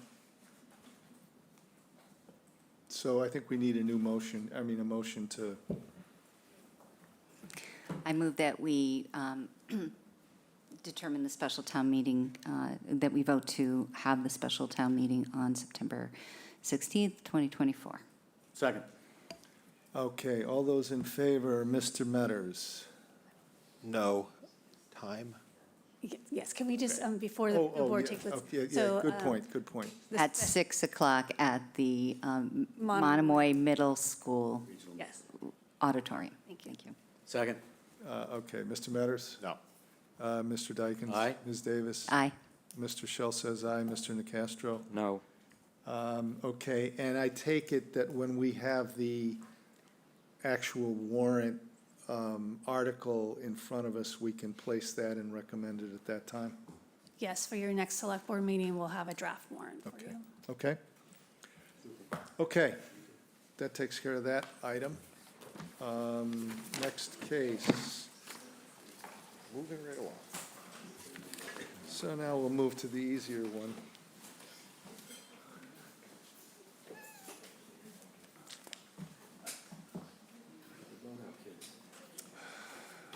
I think they can if they learn their lesson last time. Okay. Next item is 127 Old Harbor Road update and feasibility study, and we will hear from the Housing and Sustainability Director, Gloria McPherson.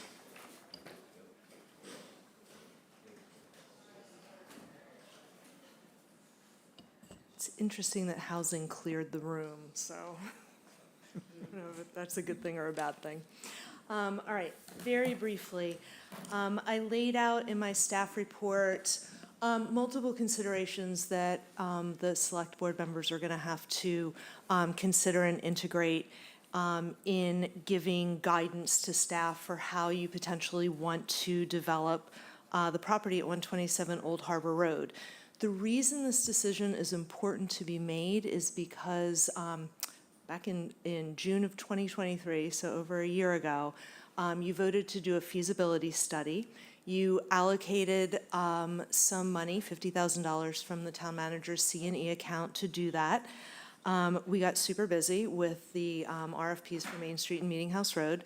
But in the background, I had been working on an RFP for that feasibility study, and it became clear that if there was some expansion of the vision for the property to include more than the two structures that are there, renovated or rebuilt, then the scope of that RFP was going to have to be expanded as well.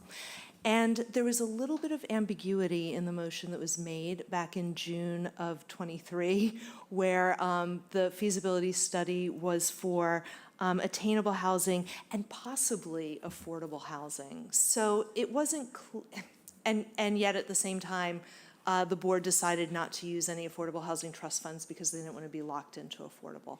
So it was a little bit ambiguous whether it was something that you wanted to expand the scope.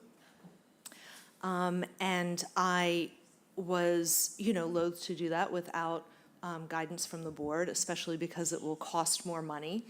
So I don't want to waste an additional, say, $25,000 to expand the scope if that's not what you want. But on the other hand, we would end up having to do a second scope that would probably cost as much as the first if you got the feasibility study back, which included just the structural analysis, and then said, oh, actually, let's look at expanding the scope and doing more than 2 units on the site. So just in an effort to be efficient with town resources and in order to properly scope the RFP, I think that it's worth having a discussion about how that property should be developed. And actually, very briefly, for people who are listening who may not have read the staff report, if you want attainable housing based on a potential rezoning to our densest residential zoning district, R20, it would be possible by right to get 2 dwelling units on that property, subdivided into 2 lots. And coincidentally, there are 2 structures, so it works out really nicely. If, however, you want to do more than just 2, that would require 40B, and there would be an affordable component to the project. And I'm happy to answer any questions or clarify anything. Dean. Thank you, Mr. Chairman. Well, I'm just going to cut right to the chase in terms of what I think should happen on this property. And right now, this project is under the control of the Select Board. I favor 2 units I don't think it needs to be rezoned except to transfer from municipal zoning, which I think it is currently, to residential 20. Then you'd have 2 lots. Each could have a unit by right. Conceivably, one of those units, maybe both, but perhaps just one, could even add an ADU. You could have 3 units. I don't think you need to have a 40B. I don't favor that. You talk in your memo, it's a great memo, by the way, about the possible use of CPA funds for renovation of the historic exterior. And you mentioned also the I'll call it a windfall, the $1 million a year we're getting from the short-term rental tax that's devoted to attainable housing. So I think the model should be ownership. I think eventually you would submit an RFP, would you not, for developers who are interested? That's correct. And I would think that RFP, which would have to be approved by this board, unless you're going to go the affordable way, in which case the Affordable Housing Trust might be involved. But I think that RFP should go only to nonprofit developers. It should call for 2 units, and the model should be ownership. So that's where I'm coming down on this. Thank you. Thank you, Mr. Chairman. Do we, at this point, and maybe I'm just going to throw this out here, is it necessary to talk about whether it's going to be rental or ownerships at this point in a feasibility, for a feasibility study? Not at this time. Yeah, okay. I think, I'd like to see home ownership happen as well, but I want to see the practicality of what we can do for the community too. I would like to see a little bit of an expansion on the scope of a project, whether it be like a duplex sort of scenario or what have you. I just don't want to see just a limited 2-house scenario. I'd like to see what could be possible, so that we are looking at it in a bigger way. It doesn't mean we're going to go for like a big development, but let's look at what could be practical and realistic on the lot, so that we're not shortchanging any thoughts or ideas that could come forward. So I'd like to see more expanded just for that fact. I'm not sure that a large project would be fitting for that for the area, but I'd like to see what could be probable there. Yeah, Jeff, go ahead. Thank you, Michael. Yeah, I favor, as I've said publicly, home ownership for 127 and for Stepping Stones, the property we have at Stepping Stones. Attainable housing. I don't know if it's 2 structures or 2 structures plus an ADU or what it is, but I think that 127 Old Harbor Road, the location speaks to what we probably ought to do there. We want something that we want to develop structures that fit in with the neighborhood and provide for great housing that's affordable and attainable. Or I shouldn't say affordable, that it's attainable, that provides home ownership opportunities. I think we've satisfied the rental aspects, at least in some measure, with Meeting House and Main Street, and I think it's time to address home ownership. So I favor that, whether it's 2 structures and 2.5 structures or 3 structures. Certainly want to maximize the opportunity for housing there, but I would emphasize home ownership. I'm not looking to do a big affordable, anything big development for affordable there. Thanks. Corey? With all due respect, we had a great opportunity for home ownership recently. So to talk about 1, 2, 3 units is kind of insulting, to be honest with you. Please, we can respond, but we touted this as a low-hanging fruit, reuse of properties. We've queued it up. It's set on the back burner for a couple of years now. I understand it, whatever. Town meeting voted to move forward with this, reuse of the structures. 2 units, I'm fine with it. I've accepted that. Let's move forward with it. But want to make sure that we stay true to a couple things that we've said before, because I'm still very, very bothered by the fact that we've opined that the wishes of the donor kind of expired. But that's town opinion weighed in on it. And if you go through all the language, that all use restrictions have expired. And I brought this up before, and I'll bring it up again because I want to make sure, because we've said it verbally, but I want to make very, very sure that even includes the playground, that playground never gets touched. Not only because I think philosophically it would be poor decision to interrupt that playground, we just dumped a couple $100,000 into it recently to renovate it. So that is off limits as far as I'm concerned. I think reusing the structures, if you're going to keep it in balance with the community, the neighborhood, that's my limits. To say we're going to have it more than 2 units, that could be 6, that could be 8. We've all seen plans that have been sent out there that are much higher. I don't think very realistic, but we've all seen the plans. Not something that my appetite would support. But if we're going to do this, I'm at 2, and I'm at home ownership for this parcel. So, and please respond. Yeah, no, Corey, it went the way it went. I made the statement then, I'll make it again, that home ownership for 127, home ownership for Stepping Stones, I think are viable alternatives. And I also want to emphasize the notion that we don't stop there. We don't stop with the notion of having home ownership for Chatham there. We're going to have other opportunities. Apparently, there's another option at the Affordable Housing Trust that considers perhaps home ownership. And by not expending our war chest, if you will, or in anticipation of getting future war chests, if you will, funding, we'll have many more opportunities for home ownership in this town. So we have not turned our back on home ownership because Hack didn't get the Main Street project. We have not, and we won't. And we're committed to home ownership. We're committed to housing the missing middle. And I'm bothered that no one's going to mess with the playground there. It's been etched in stone we're not messing with that playground there. And it's also been a repeated legal opinions that we're fine with the will. So I don't believe I really don't want to hear it again and again. And I'm fully in favor of affordable housing, attainable housing there. A couple structures, maybe 2.5 or whatever, but we haven't turned our back on attainable housing in this town. Home ownership, we have not, and we won't. So, this is sort of implicit in Gloria's memo. It's not stated articulately, or it's articulate, it's just not a punch in the nose.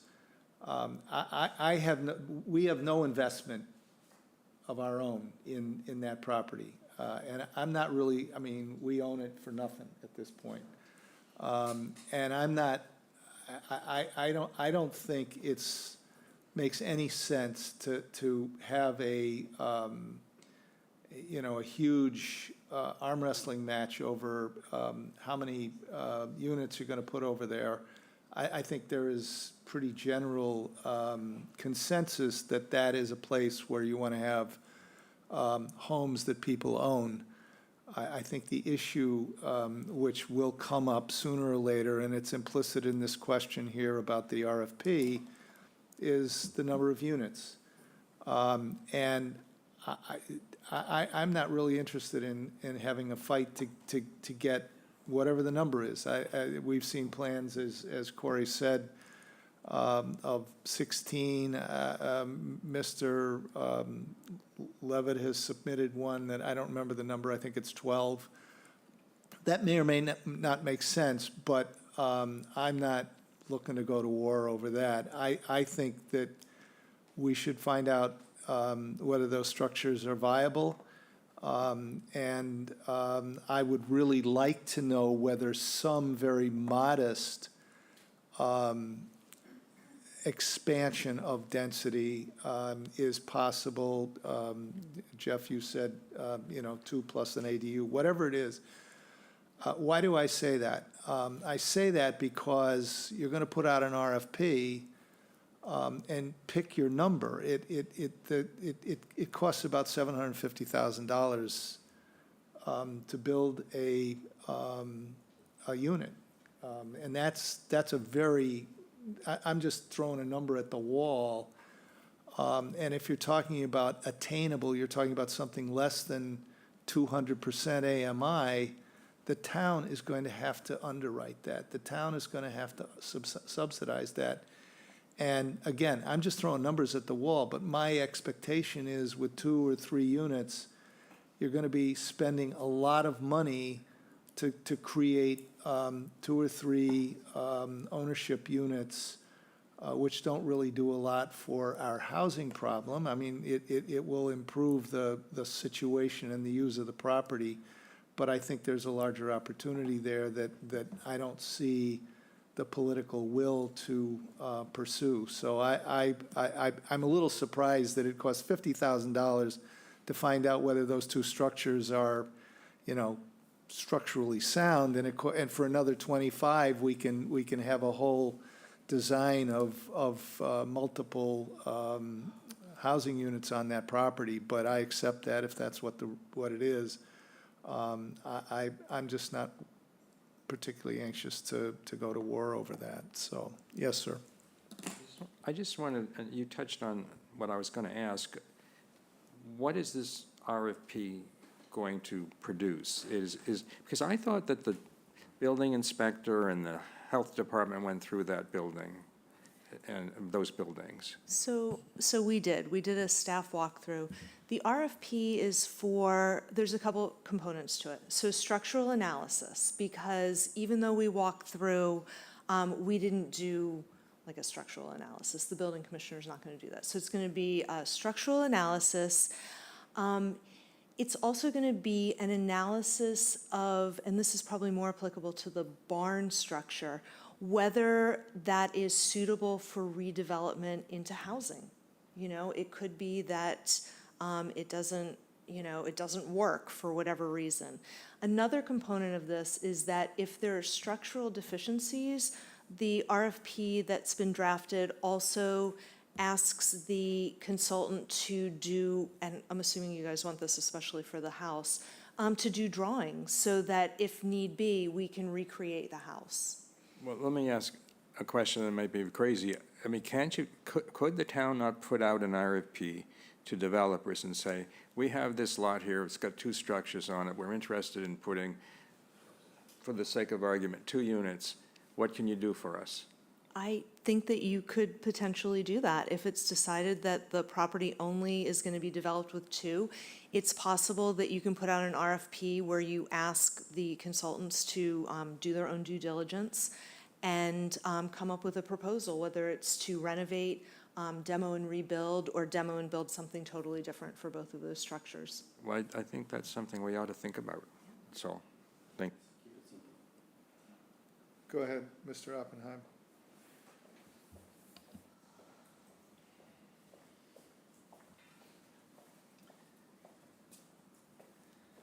David Oppenheim, I'm on the Affordable Housing Trust, but I'm speaking for myself.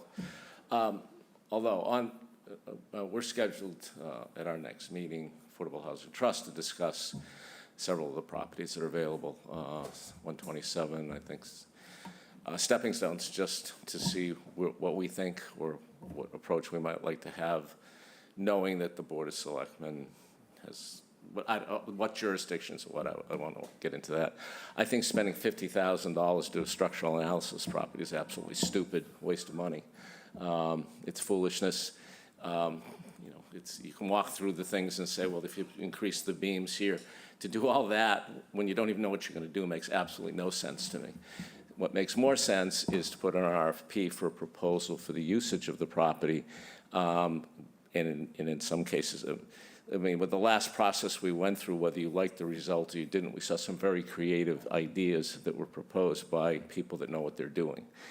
I don't think that there should be 16 units there. I I don't remember what Mr. Levitt's proposal was, but it was something, it was more 8 or 10 or whatever it was. It was very creative looking. I'm not saying that's the right thing for it whatsoever. But the idea that it should be half-acre zoning there, when a lot of the lots in that area are substantially less than half-acre zoning, several ones down to less than 10,000 square feet. So to stick to what present zoning is unrealistic, in my opinion. So to me, what you should do, perhaps defer your discussion on this until maybe getting feedback from the Affordable Housing Trust, who just went through a whole process, and it was not just a process of getting an RFP done, it was a whole learning process for us on how things work and what you can do and can't do. My suggestion would be probably for us to put an RFP for a proposal for home ownership. Most likely, that would be such discussion. Certainly, it's what I think is appropriate there. What the limits of ownership, pricing-wise, this is something that would be discussed. I think there can certainly be more than 2 plus an ADU there, but that's my personal opinion. But I think we put an RFP out and we have the people doing the RFP do a structural analysis, because I think what they're going to find is possibly the house itself can be saved. Possibly, if the house itself can be saved, it could perhaps be made into 2 units. I don't know, maybe with an addition on.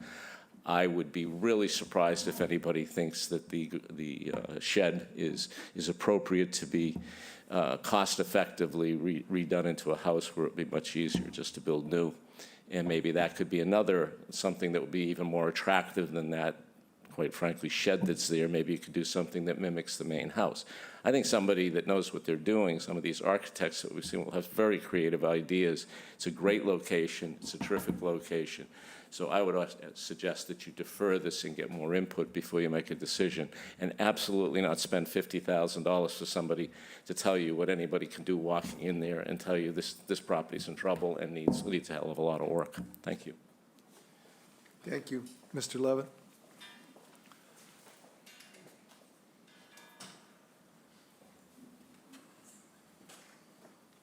Thank you. Rick Levitt, 31 Barn Hill Road.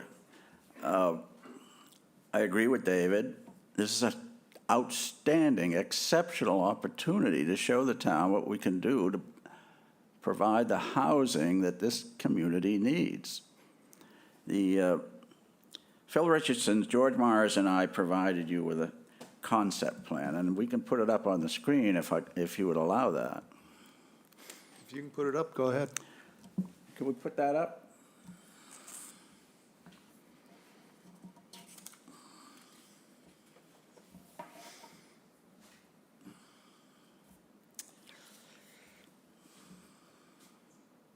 This is 12 new units on an acre of land. That's a density that's no greater than what's being proposed for Meeting House Road in South Chatham today, and less than what's being proposed for Main Street in West Chatham today.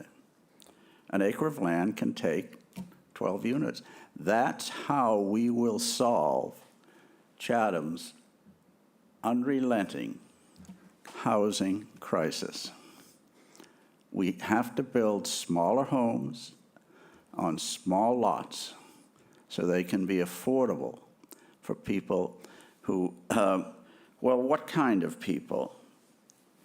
We talk about, I've got it here somewhere, teachers, town employees, trades professionals, all of the people who earn a good living do not qualify for low-income government housing, but still cannot afford a house in Chatham. The only way we're going to solve that problem is building smaller homes on small lots. So that's what this shows. Could I scroll down a bit? I can't do it. One more. And keep going. These are townhouses. When the town we went out over a year ago to get in a visual preference survey. Townhouses were highly preferred by the citizens in town. What's being proposed, I'll go back to the first slide.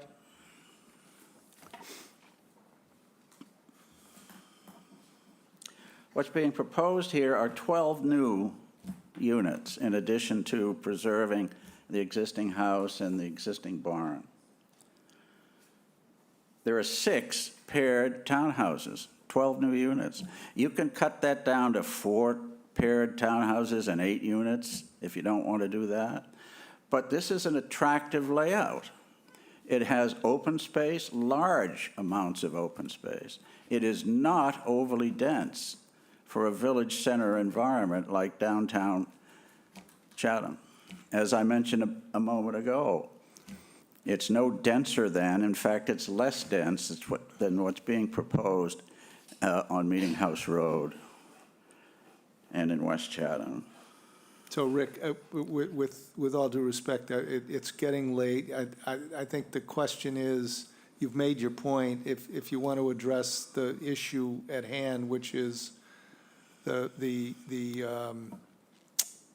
do we do a feasibility study and what does it look like? This is a great illustration of what's possible. We have a decision tonight that I'm asking you to help us with. That's your decision, that's not mine. What I'm saying is that this is the kind of development that you should be doing. It's the only way this town, this community is going to solve its housing crisis. If you need to go through steps and processes, that's fine, but that's not what I'm here for. Thank you. Okay, thanks very much. I appreciate it.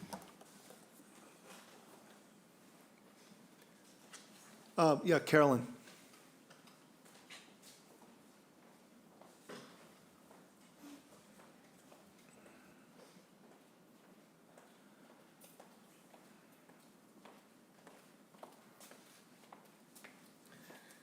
Hello, Carolyn McClellan, Chair of the Community Housing Partnership. I just have a couple of opinions I'll share with you. I'll be quick if I can. I think an ideal situation for this property would be 5 to 7 units, rehabbing or reconstituting the 2 existing buildings.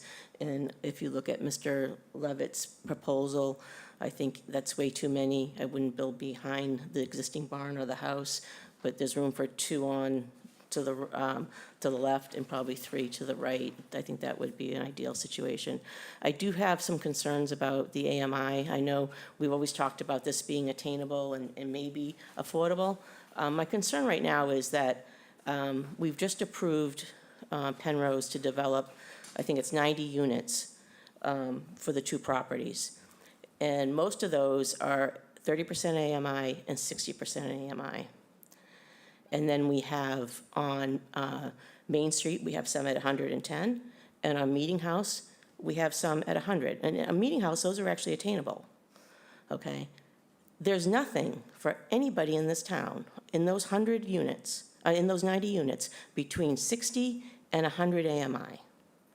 That's a big segment of the population that's in housing need, and we're not providing a single unit for them. So I would love to see us end up with a 40B on this property.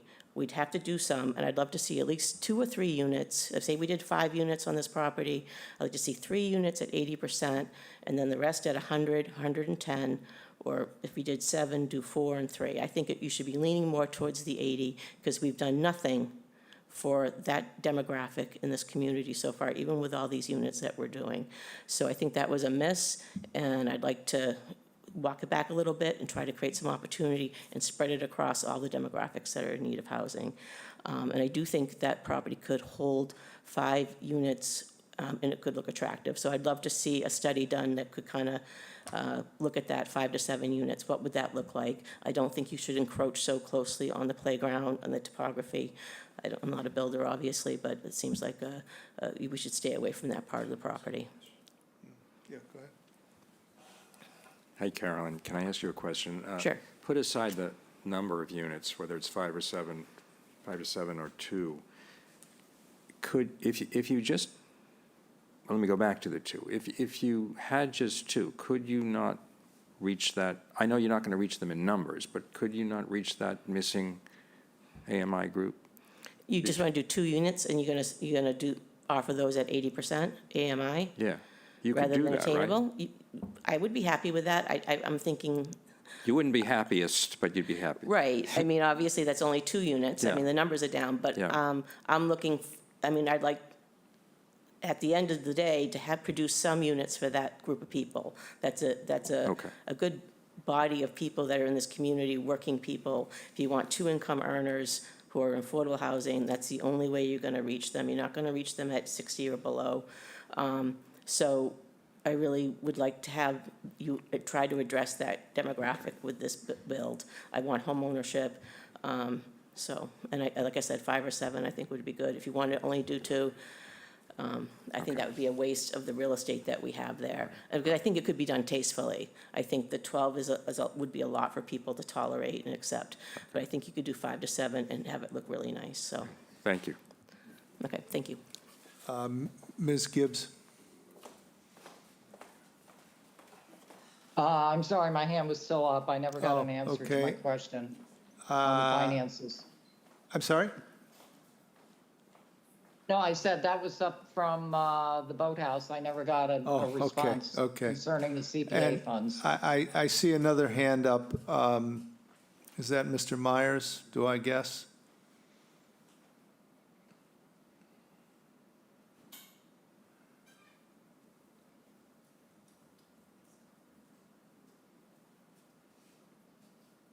I guess not. I'm sorry? It's George Myers. He's unmuted. For some reason, his You audio's not you working. seem to be muted, Mr. Myers.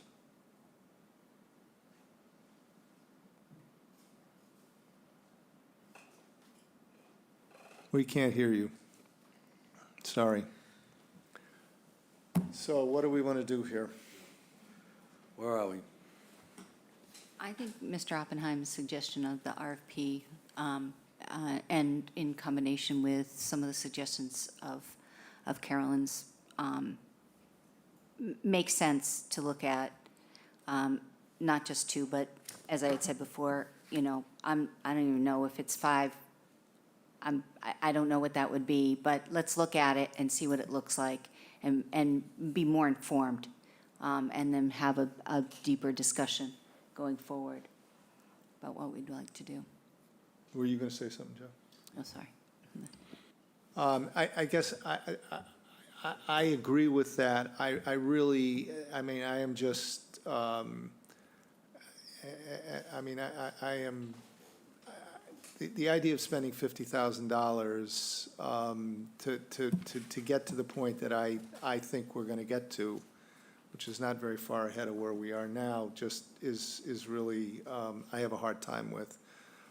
The other thing is, I would sort of like to put this property together with Stepping Stones and take them up as a pair and talk about, from a conceptual point of view, from a strategic point of view, how do we want to think about going forward with those 2 properties to maximize the benefit for Chatham? And I don't say that as a way of ducking the question or whatever. I say it because first of all, the missing element here is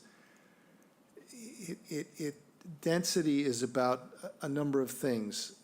Obviously design, obviously how it fits in the neighborhood, but it's also about money and what it's going to cost the town to do what we would like to do, which is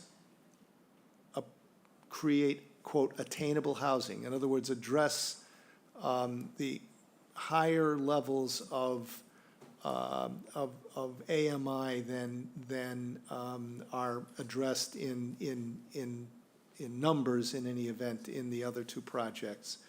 And I think that to have, as David said, an expert talk to us a little bit about, what the parameters are, so that we can make an intelligent decision about what direction we might want to go is a much more sensible thing here than commissioning somebody to spend $50,000 and focus only on 127 Harbor Road, Old Harbor Road. Yes, sir. So just a couple of thoughts. The 50,000, no way, shape, form. It's a waste of money. Flat out waste of money. And I think we're generally all in agreement with that. With your point about trying to package it with Stepping Stone, I understand the kind of the philosophical concept of that, because we just recently learned when we did the RFPs for the two of the largest parcels we've had an opportunity on, we got very few responses. And I think we're going to get very few responses on if we were to package Stepping Stone in 127, because it's an economic thing. The companies are going to come in. Just so you understand, I don't mean that as a project. No, not as a project, but but philosophically, how do we tackle it? Do we throw it out as one RFP, two separate RFPs? There's a lot of strategic elements. To completely understand this, reviewing the strategy of how we want to roll them out. Completely understand that. But we also got to understand, and I think the light was shown a little bit on the last process, is we are going to deal with limited response resources. So we got to figure out how to best do that. So looking at them strategically, no problem at all with that. And how it gets packaged or not packaged together, that's a decision we'll make down the road. Okay. Yeah, D. I guess I want to ask, who's us? Is it the Select Board, or is it the Affordable Housing Trust? Mr. Oppenheim wants us to defer this so that your trust board can look at this and come back to us. I don't think I want to go in that direction. I wasn't happy with the process previously. I said that publicly. And I think we should take ownership of this parcel, make a decision about it, and go forward with that. I'm not in favor of $50,000 for an RFP. I think we should put out an RFP. We should decide how many units we want there, put out an RFP, and see what it produces. And the stepping stones can be dealt with separately. Those are my thoughts. Thank you. Shereen. I'm going to be brief, but I just, I do respect the Affordable Housing Trust expertise as people who understand housing, in the town. I think that there's no reason why we couldn't just ask for an opinion from the committee and find out what their thoughts are on that. Having that level of expertise. That doesn't, if we still want to hold ownership, if we're going to do like attainable housing ownership or whatever, and it's in the selectmen's jurisdiction, that's fine. But I think there is a level of expertise at that committee that could make some recommendations that would well inform all of us. Can I say a word? Yeah, please. I think that one thing that the process showed us for Meeting House Road and Main Street is that developers do not shy away from scattered site developments. Originally, we had talked, if you remember, like over a year ago, about doing both of those projects together as one RFP, and then ultimately broke them apart because the number of units on each site was roughly manageable. And we had gotten some preliminary feedback through the RFI that scattered sites aren't the most desirable. And then lo and behold, like two of the developers put in a proposal for both, saying that they prefer to do them together. So as Mike was saying about combining the projects, I was thinking the same thing when David Oppenheim was speaking, that if you want the same type of development on each site, attainable home ownership, put them together. I mean, make sure that there's some critical mass of units so it makes sense. I think that it would be really difficult if you decided we only want 2 units on Old Harbor Road and put that out there. Like that's a tough project for a developer to do, like 2 units at attainable prices too. But if you consider doing, a few units on Old Harbor Road, and then we had been talking about like 8, 10, maybe 12 the most on stepping stones. I think together that could be a reasonable project that would actually get some responses. And the other thing that we learned from the process that we just went through is that we do have a local nonprofit who really put it out there and tried to do something that was really creative, really good for this community, which was taking the 40B process, which requires 25% affordable, making all 25 at 80% AMI, which Carolyn rightly noted is really lacking in the proposals that we have. So having the 25% at 80% AMI, and then all the rest going up to 200%. Like, that's a really appealing homeownership option. I think it's not necessarily appealing for a developer to do that with 2 units only on Old Harbor Road if we do that. But if we do that scattered site and have both in play and let them figure out what they can do with both, I think that that's reasonable. And one other really quick design kind of comment about Old Harbor Road. I definitely appreciate the fact that, there are 2 existing structures, and it makes sense to use those 2 existing structures in some historical context because that's what was bequeathed to the town and everything. And that's the way it's always been. But if you walk down Old Harbor Road in that neighborhood, that lot is like a gap-toothed lot. So if you can picture this, if you look at the existing house on Old Harbor, to the left, there's room for 1 unit. To the right, there's room for 2, but the depth of the lot is deep enough that you could probably get a duplex in each of those, but front to back, not side to side. That's 6 units that would be in a perfect urban pattern consistent with the rest of the neighborhood. So when I think about that site, and I think about how it makes sense to develop it within the context of the neighborhood and the design of the neighborhood, to me, 4 frontage buildings, and because of the depth to the right of the house, you can get 2 more. That to me is 6 units. That's like a really conservative way of developing that parcel that would look perfectly natural in that setting. So I'm gonna try to draw this to a close here. And I'm gonna make a proposal, and it is that, first of all, we do nothing tonight. Second of all, that we come back together and talk about how we could do an RFP that everybody can agree on, that has the input of the sort that Gloria's just given us. But I want to emphasize 2 things. We can put whatever conditions we want to. We can put a max, we can say we don't want any more than 2 units at 127, and we don't want any more than 8 units at whatever the number is. We can put a maximum on those. The risk you run is that you have put out an RFP that is economically impossible to respond to, so you don't get any bids.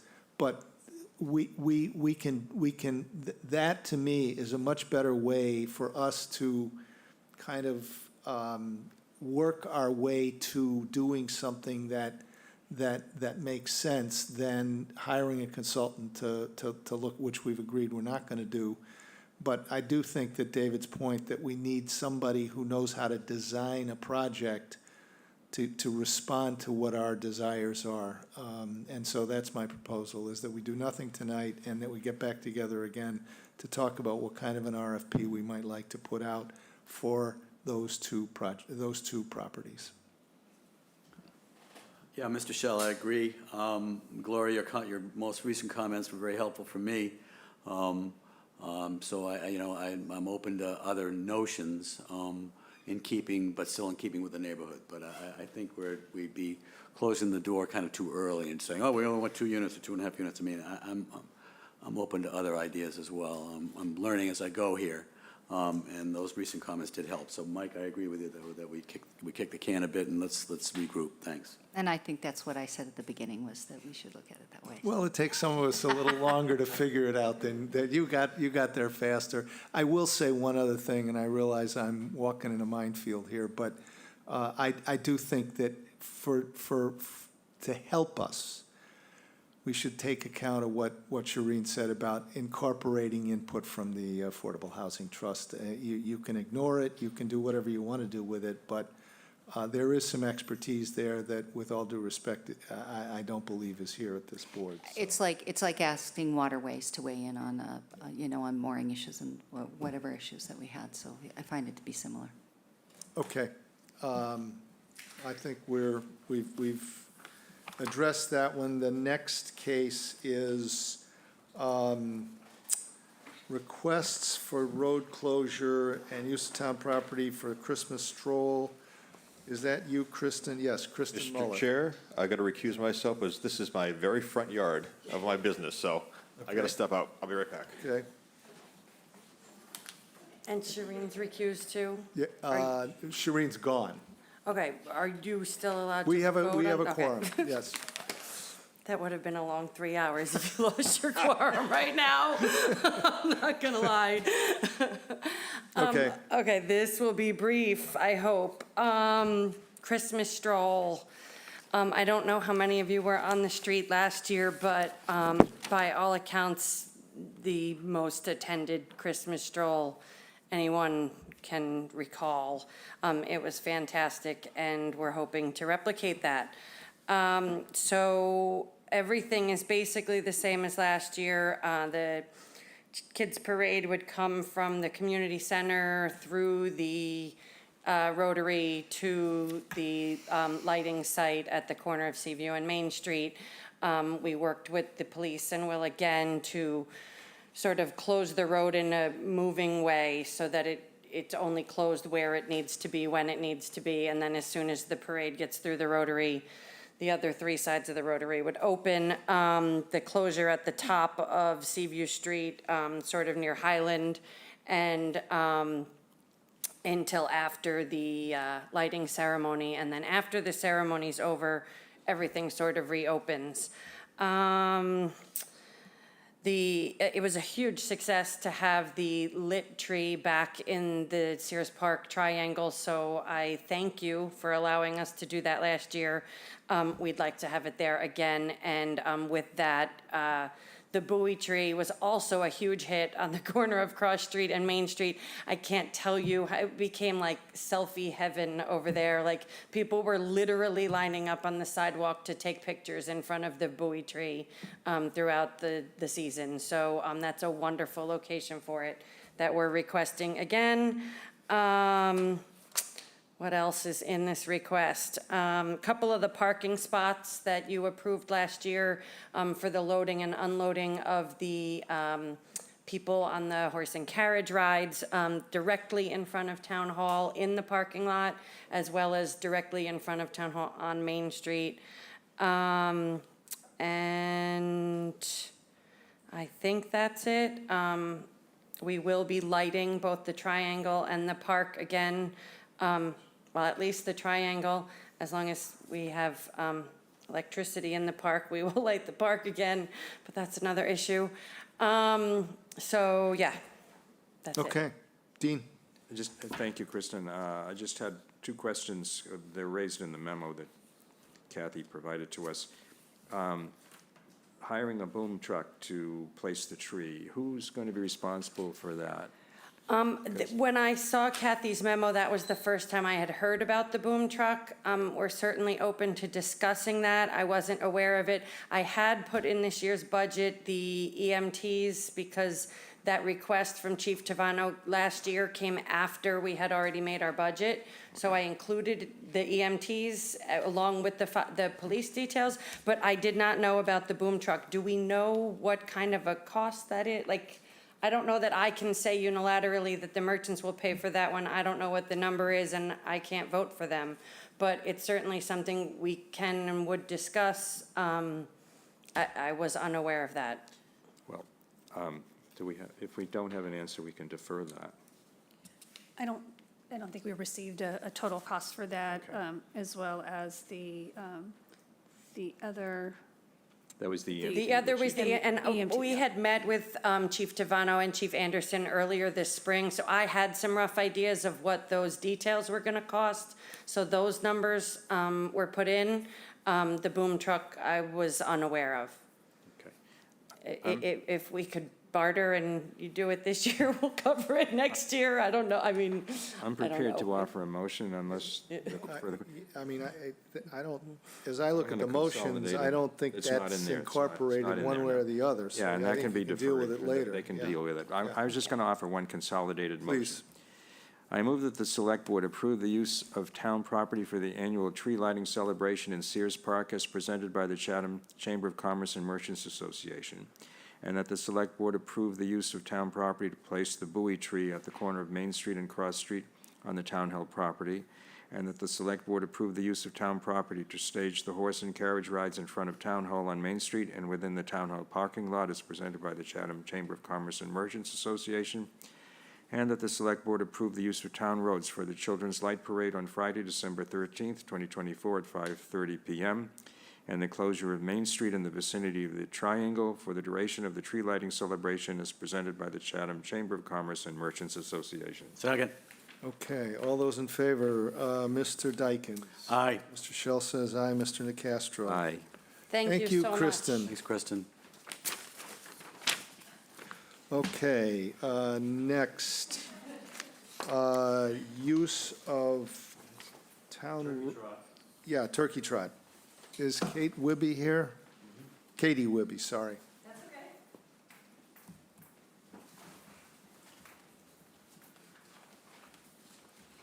Good evening. How's everybody doing? Just fine, thank you. I am here to request our 20th annual approval for the Chatham Turkey Trot. The route will be exactly the same as last year. If you recall, last year we did change the starting point to Oyster Pond.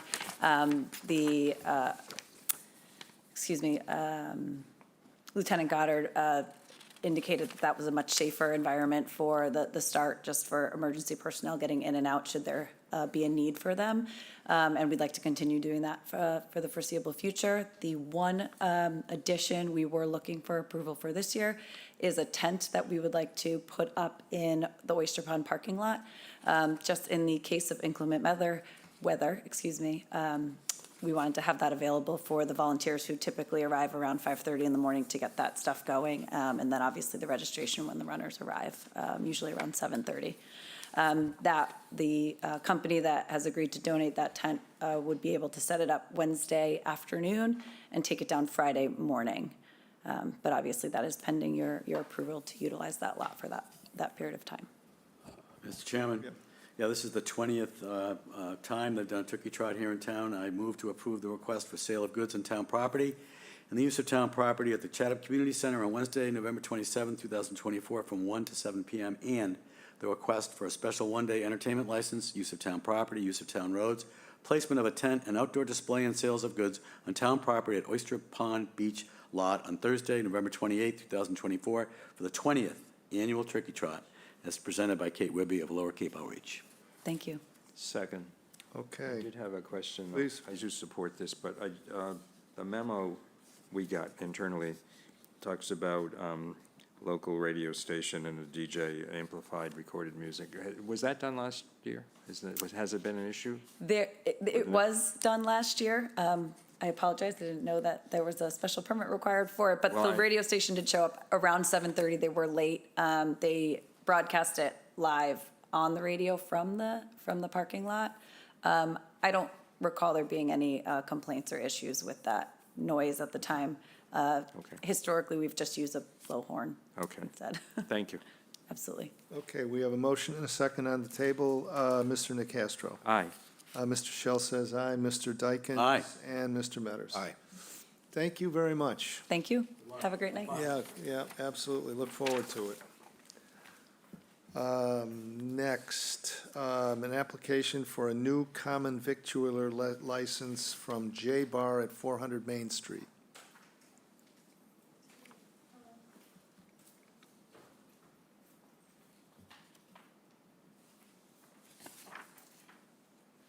Are you Ms. Tucker? Yes, I'm Erin Tucker. Okay, welcome. Thank you.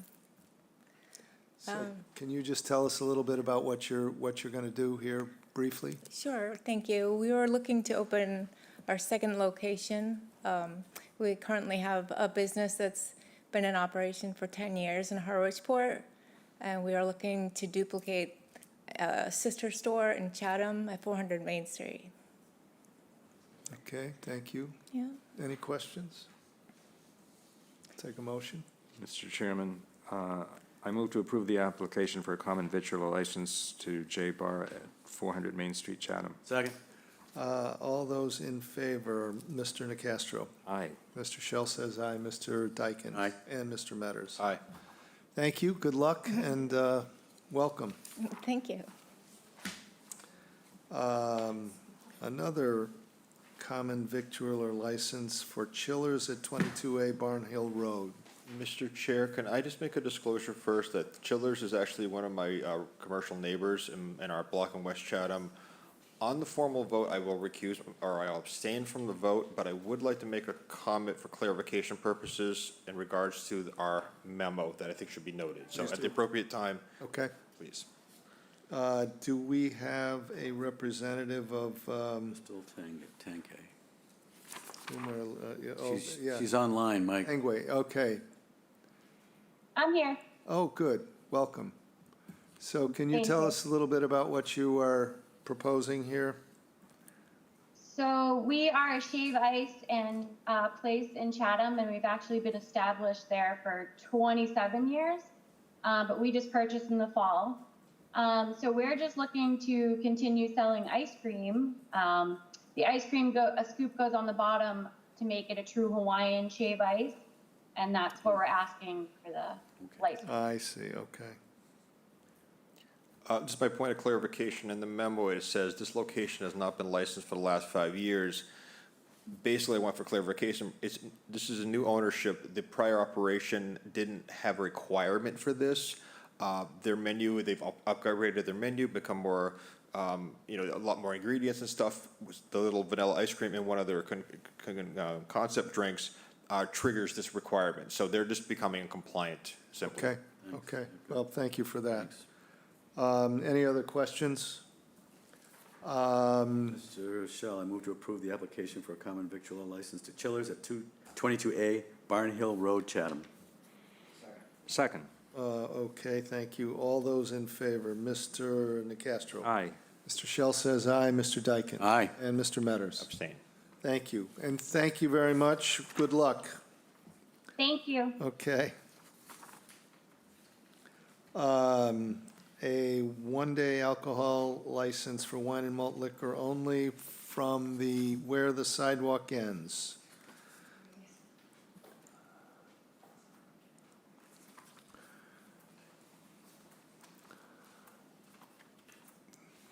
Hi, thank you. Hello. Staying in. Welcome. And considering this one-day application, we have Greg Skomel, the shark expert, coming to sign his book called Chasing Shadows. And we did this at the Christmas stroll.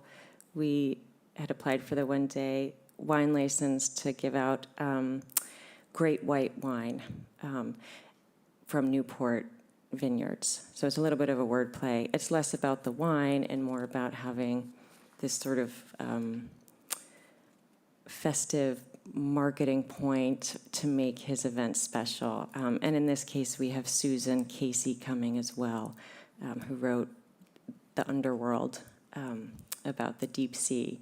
So it sort of ties in, and it's just a way to have a little something special for their book signing. Okay, and this is next Monday from 5:30 to 7:30 p.m.? It is, yeah. Okay.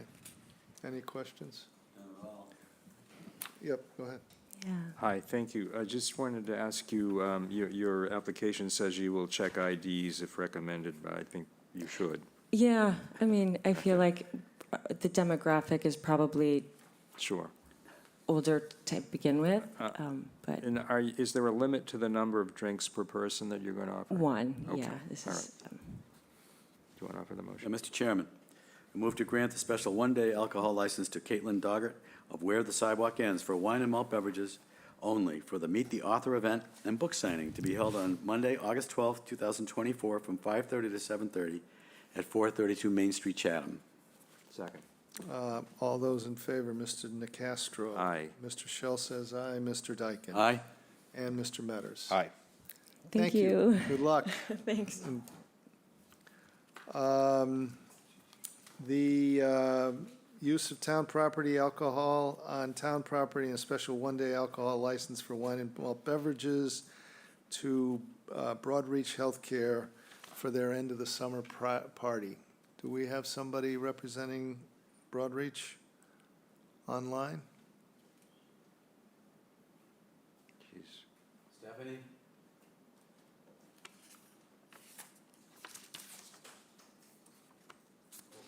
Ms. Murphy?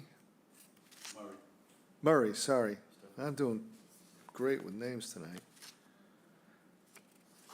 So that's a deferral? Yeah. She had emailed, yes, she had emailed me that she was having issues at the beginning of the meeting, but at 7:30, she had said she was on and listening in, and I believe that the phone number is her, but I'm not sure if she is able to hear, but. So that phone number is muted. I'm not sure if we can unmute it or Chatham TV, if it's *9, *6. No. Okay.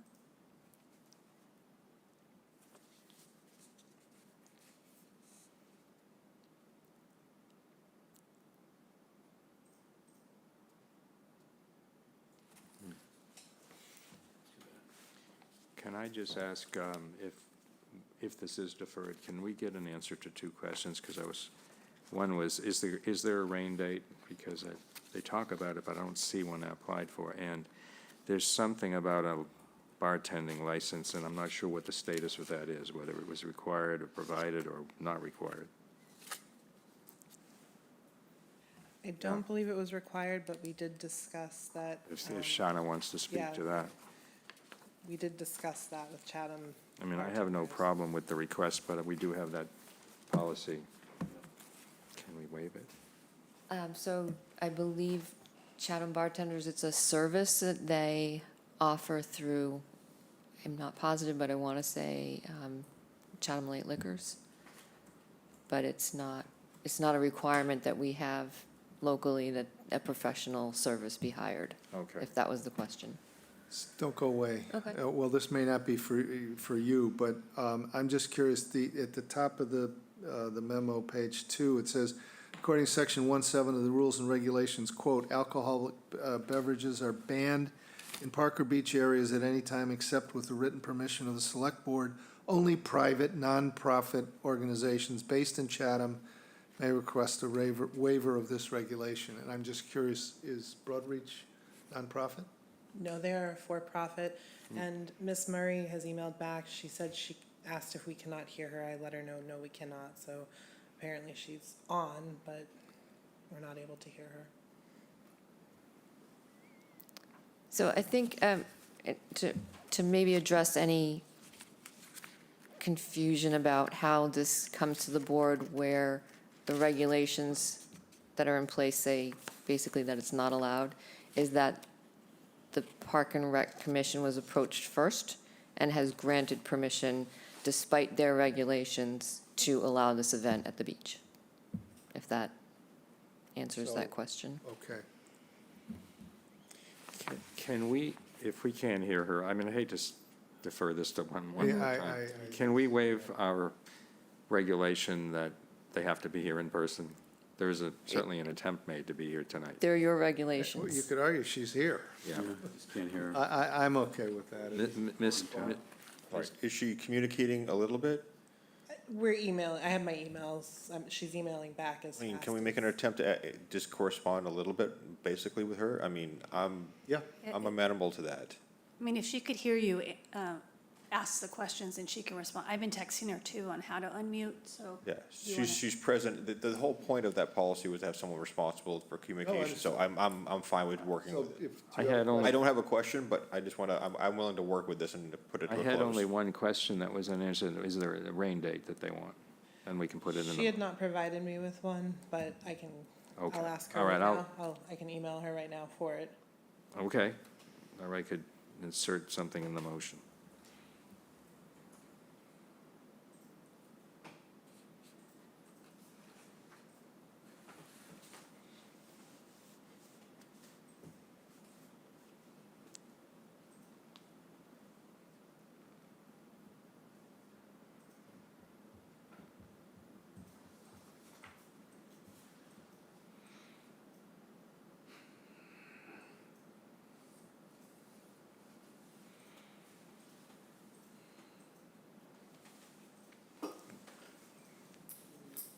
This should respond.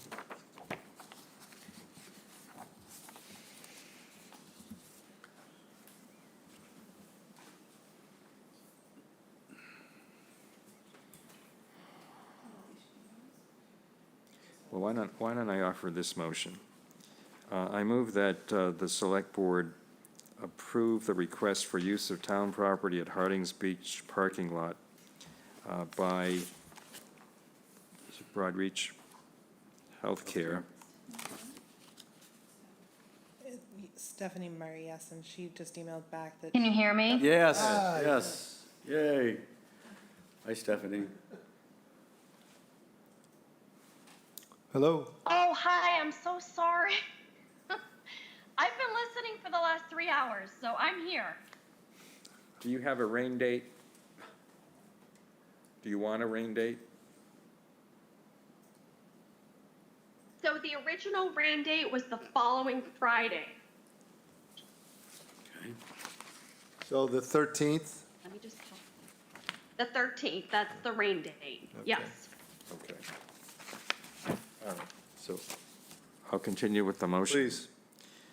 I move that the Select Board approve the request for use of town property at Harding's Beach parking lot by Broadreach Healthcare, and that we allow alcohol on town property for this event as requested, with the date of the event being September 6th, 2024, and a rain date of September 13th, 2024.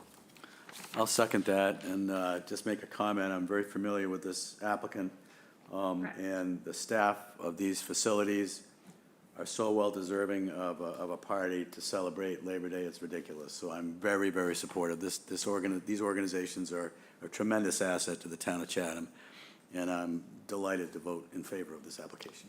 Okay. I think we have a motion and a second. Mr. Nacastro. Aye. Mr. Shell says aye. Mr. Dykens. Aye. And Mr. Metters. Aye. Thank you very much, Stephanie, and I hope you enjoyed the meeting. Thank you so much, appreciate it. Okay. Thank You you. will. Thank you. Bye-bye. Bye-bye. So, Ms. Mazerol, you are here to get $15 million, is that it? Yes, thank you. Good evening. So the Mass Clean Water Trust has approved $15 million for Article 26, which was approved on May 6, 2023. And that is for a water treatment facility training field for wells 5 and 8. The original approval was for 19, well, the borrowing authorization is for 19.8. We've already went out to bond for $700,000, which was for incurred costs in FY24. With the $15 million from the Clean Water Trust, that would bring us to a leftover of unissued in the amount of $4,100,000. The loan is 0% from the Clean Water Trust as well. Okay. Mr. Chairman. Before you do that, I have my usual question. You've looked at all the representations in the certificate, and if you were a member of the Select Board, you would be comfortable signing them?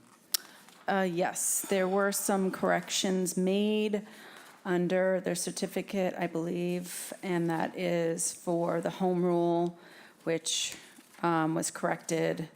There was a correction of a date. May 14th, 2023 was actual approval vote for home rule. And there was a correction as well for Weston and Sampson was still written on here instead of Viola contract, which is now in place. These were written prior to Viola coming on board. So we had those corrections made. Yes, thank you, Mr. Nicastro, with those edits. So with what Carrie has mentioned, I believe the new forms have been printed for your signature. Oh, for signature, okay. Yes, yep. Well, I read it. There's a typo in item 7 of the certificate. Did you see it? That's it. Paragraph A, the proceeds of the note, not knots. Yes, I see that. Okay? Yes. Mr. Chairman. Please. I find that enlightening and not obfuscatory. Well, I also move. would that I would never want to be accused of being an obscurantist. Yes, an obscuritist. I move to adopt the vote as printed in paragraphs 1 through 8 in the document titled Vote of the Select Board attached to this document. You should read the rest of that. Then I move that we sign both the note and two No, copies. and of presented the to the board and, and presented to the oh, I'm board. sorry. Just stop, I think you can stop after the word board. Thank you. I'll And second that. then I move that we'll sign both the note and the two copies of the closing certificate. And I'll second that. Okay, all those in favor, Mr. Metters. Aye. Mr. Dykens. Aye. Mr. Shell says aye, Mr. Nacastro. Aye. Thank you. Thank you very much. Have a Thank you good very night. much. Okay, now we have to go through, I gotta find them. We have the state primary. State primary warrant. Oh, sorry. Where did that go? Okay. Motion? But yes, I'll take a motion, yes. Mr. Chairman, I move that the Select Board sign the state primary election warrant as submitted by the town clerk. Second. Thank you. All those in favor, Mr. Nacastro. Aye. Mr. Shell says aye, Mr. Dykens. Aye. Mr. Metters. Aye. Okay, done. Committee appointments and reappointments. Let's see if we can move through this smartly. Board of Health. Mr. Shell, I move to appoint Ronald Broman as a member of the Board of Health until June 30th, 2027, until sooner revoked or a successor is appointed. Second, I'm signing papers here. Mr. Nacastro. Aye. Mr. Shell says aye. Mr. Dykens. Aye. Mr. Metters. Aye. Community Preservation Committee. Mr. Chairman, I move to appoint Deborah Aikman as a member of the Community Preservation Committee until June 30th, 2027, unless sooner revoked or a successor is appointed. Second. All those in favor, Mr. Metters. Aye. Mr. Dykens. Aye. Mr. Shell says aye. Mr. Nacastro. Aye. Conservation Commission, 2 open seats, 2 open associate seats. Mr. Chair, I'm sorry, we just received a note from the Chair of the Conservation Commission that Paul Johnson had requested during the interview to be appointed as a full member, not as an associate. I Yes. wasn't there if you Yeah, he did. recall that. Yeah, he did. And she strongly urged the board to approve his full member appointment, so as they would not have a quorum. Yeah, no, and yes, thank you very much. So we can start with Mr. Del Vecchio. I move to appoint Robert DeVacchio as an associate member of the Conservation Commission until June 30, 2025, unless sooner revoked or a successor is appointed. Second. All those in favor, Mr. Metters. Aye. Mr. Dykens. Aye. Mr. Shell says aye. Mr. Nacastro. Aye. Okay.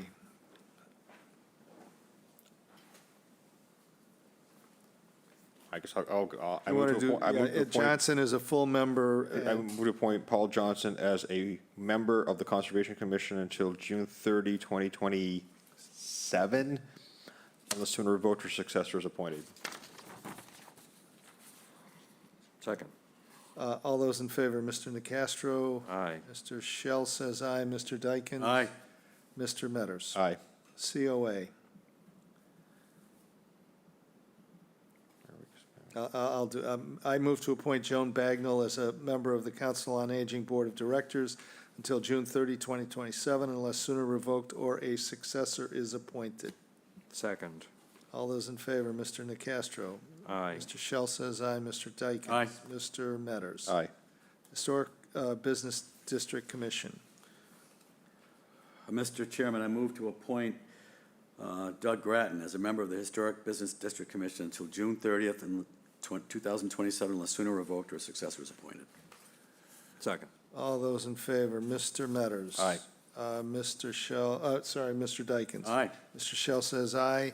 Mr. Nacastro. Aye. Mr. Chairman, I move to appoint Timothy Gilmore as an alternate member of the Historic Business District Commission until June 30th, 2025, unless sooner revoked or a successor is appointed. Second. All those in favor, Mr. Nacastro. Aye. Mr. Shell says aye. Mr. Dykens. Aye. Mr. Metters. Aye. Okay.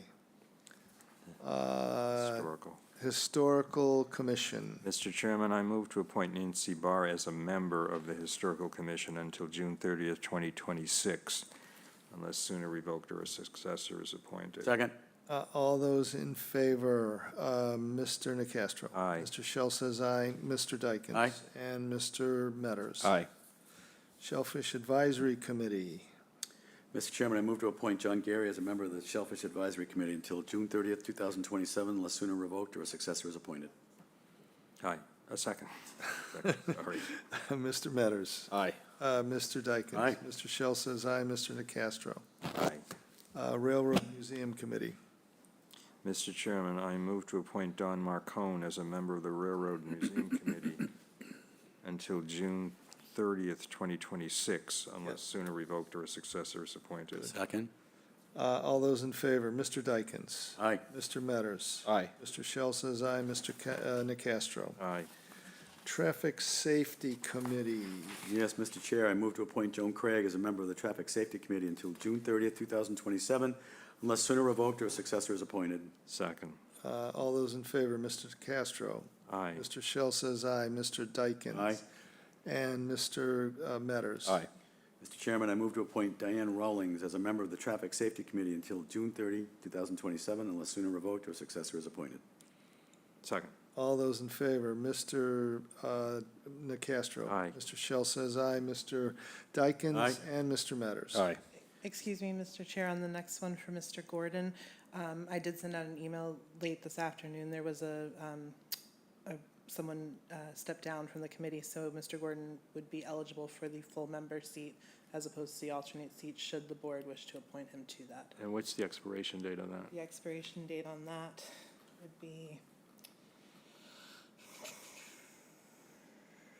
June 30th, 2025. Super. Mr. Chairman, I move to appoint Jeff Gordon as a member of the Traffic Safety Committee until June 30, 2025, unless sooner revoked or successor is appointed. Second. All those in favor, Mr. Nacastro. Aye. Mr. Shell says aye. Mr. Dykens. Aye. And Mr. Metters. Aye. Water and Sewer Advisory Committee. Mr. Chairman, I move to appoint William Cook as a member of the Water and Sewer Advisory Committee until June 30th, 2027, unless sooner revoked or a successor is appointed. Second. All those in favor, Mr. Metters. Aye. Mr. Dykens. Aye. Mr. Shell says aye. Mr. Nacastro. Aye. Waterways Advisory Committee. I move to appoint Craig Martin as a member of the Waterways Advisory Committee until June 30, 2027, or the sooner revoked or a successor is appointed. Second. All those in favor, Mr. Nacastro. Aye. Mr. Shell says aye. Mr. Dykens. Aye. And Mr. Metters. Aye. And one more. I move to appoint David Oppenheim as a member of the Waterways Advisory Committee till June 30, 2027, unless sooner revoked or a successor is appointed. Second. All those in favor, Mr. Metters. Abstain. Mr. Dykens. Aye. Mr. Shell says aye. Mr. Nacastro. Abstain. 200, that does it. We have to yes? wait for, Say again? have to wait for Shereen. Oh, no, it's 200. 202. 202, yes. Okay, so we don't have 3 votes. Oh, you need, all right. 2 out of 4 isn't a majority. All right.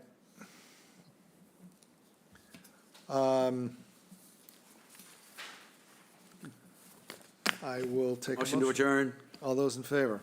Second. Oh, a second. All those in favor, Mr. Nacastro. Aye. Mr. Shell says aye. Mr. Dykens. Nah, okay, aye. And Mr. Metters. Aye. We are adjourned at 8:37. Thank you.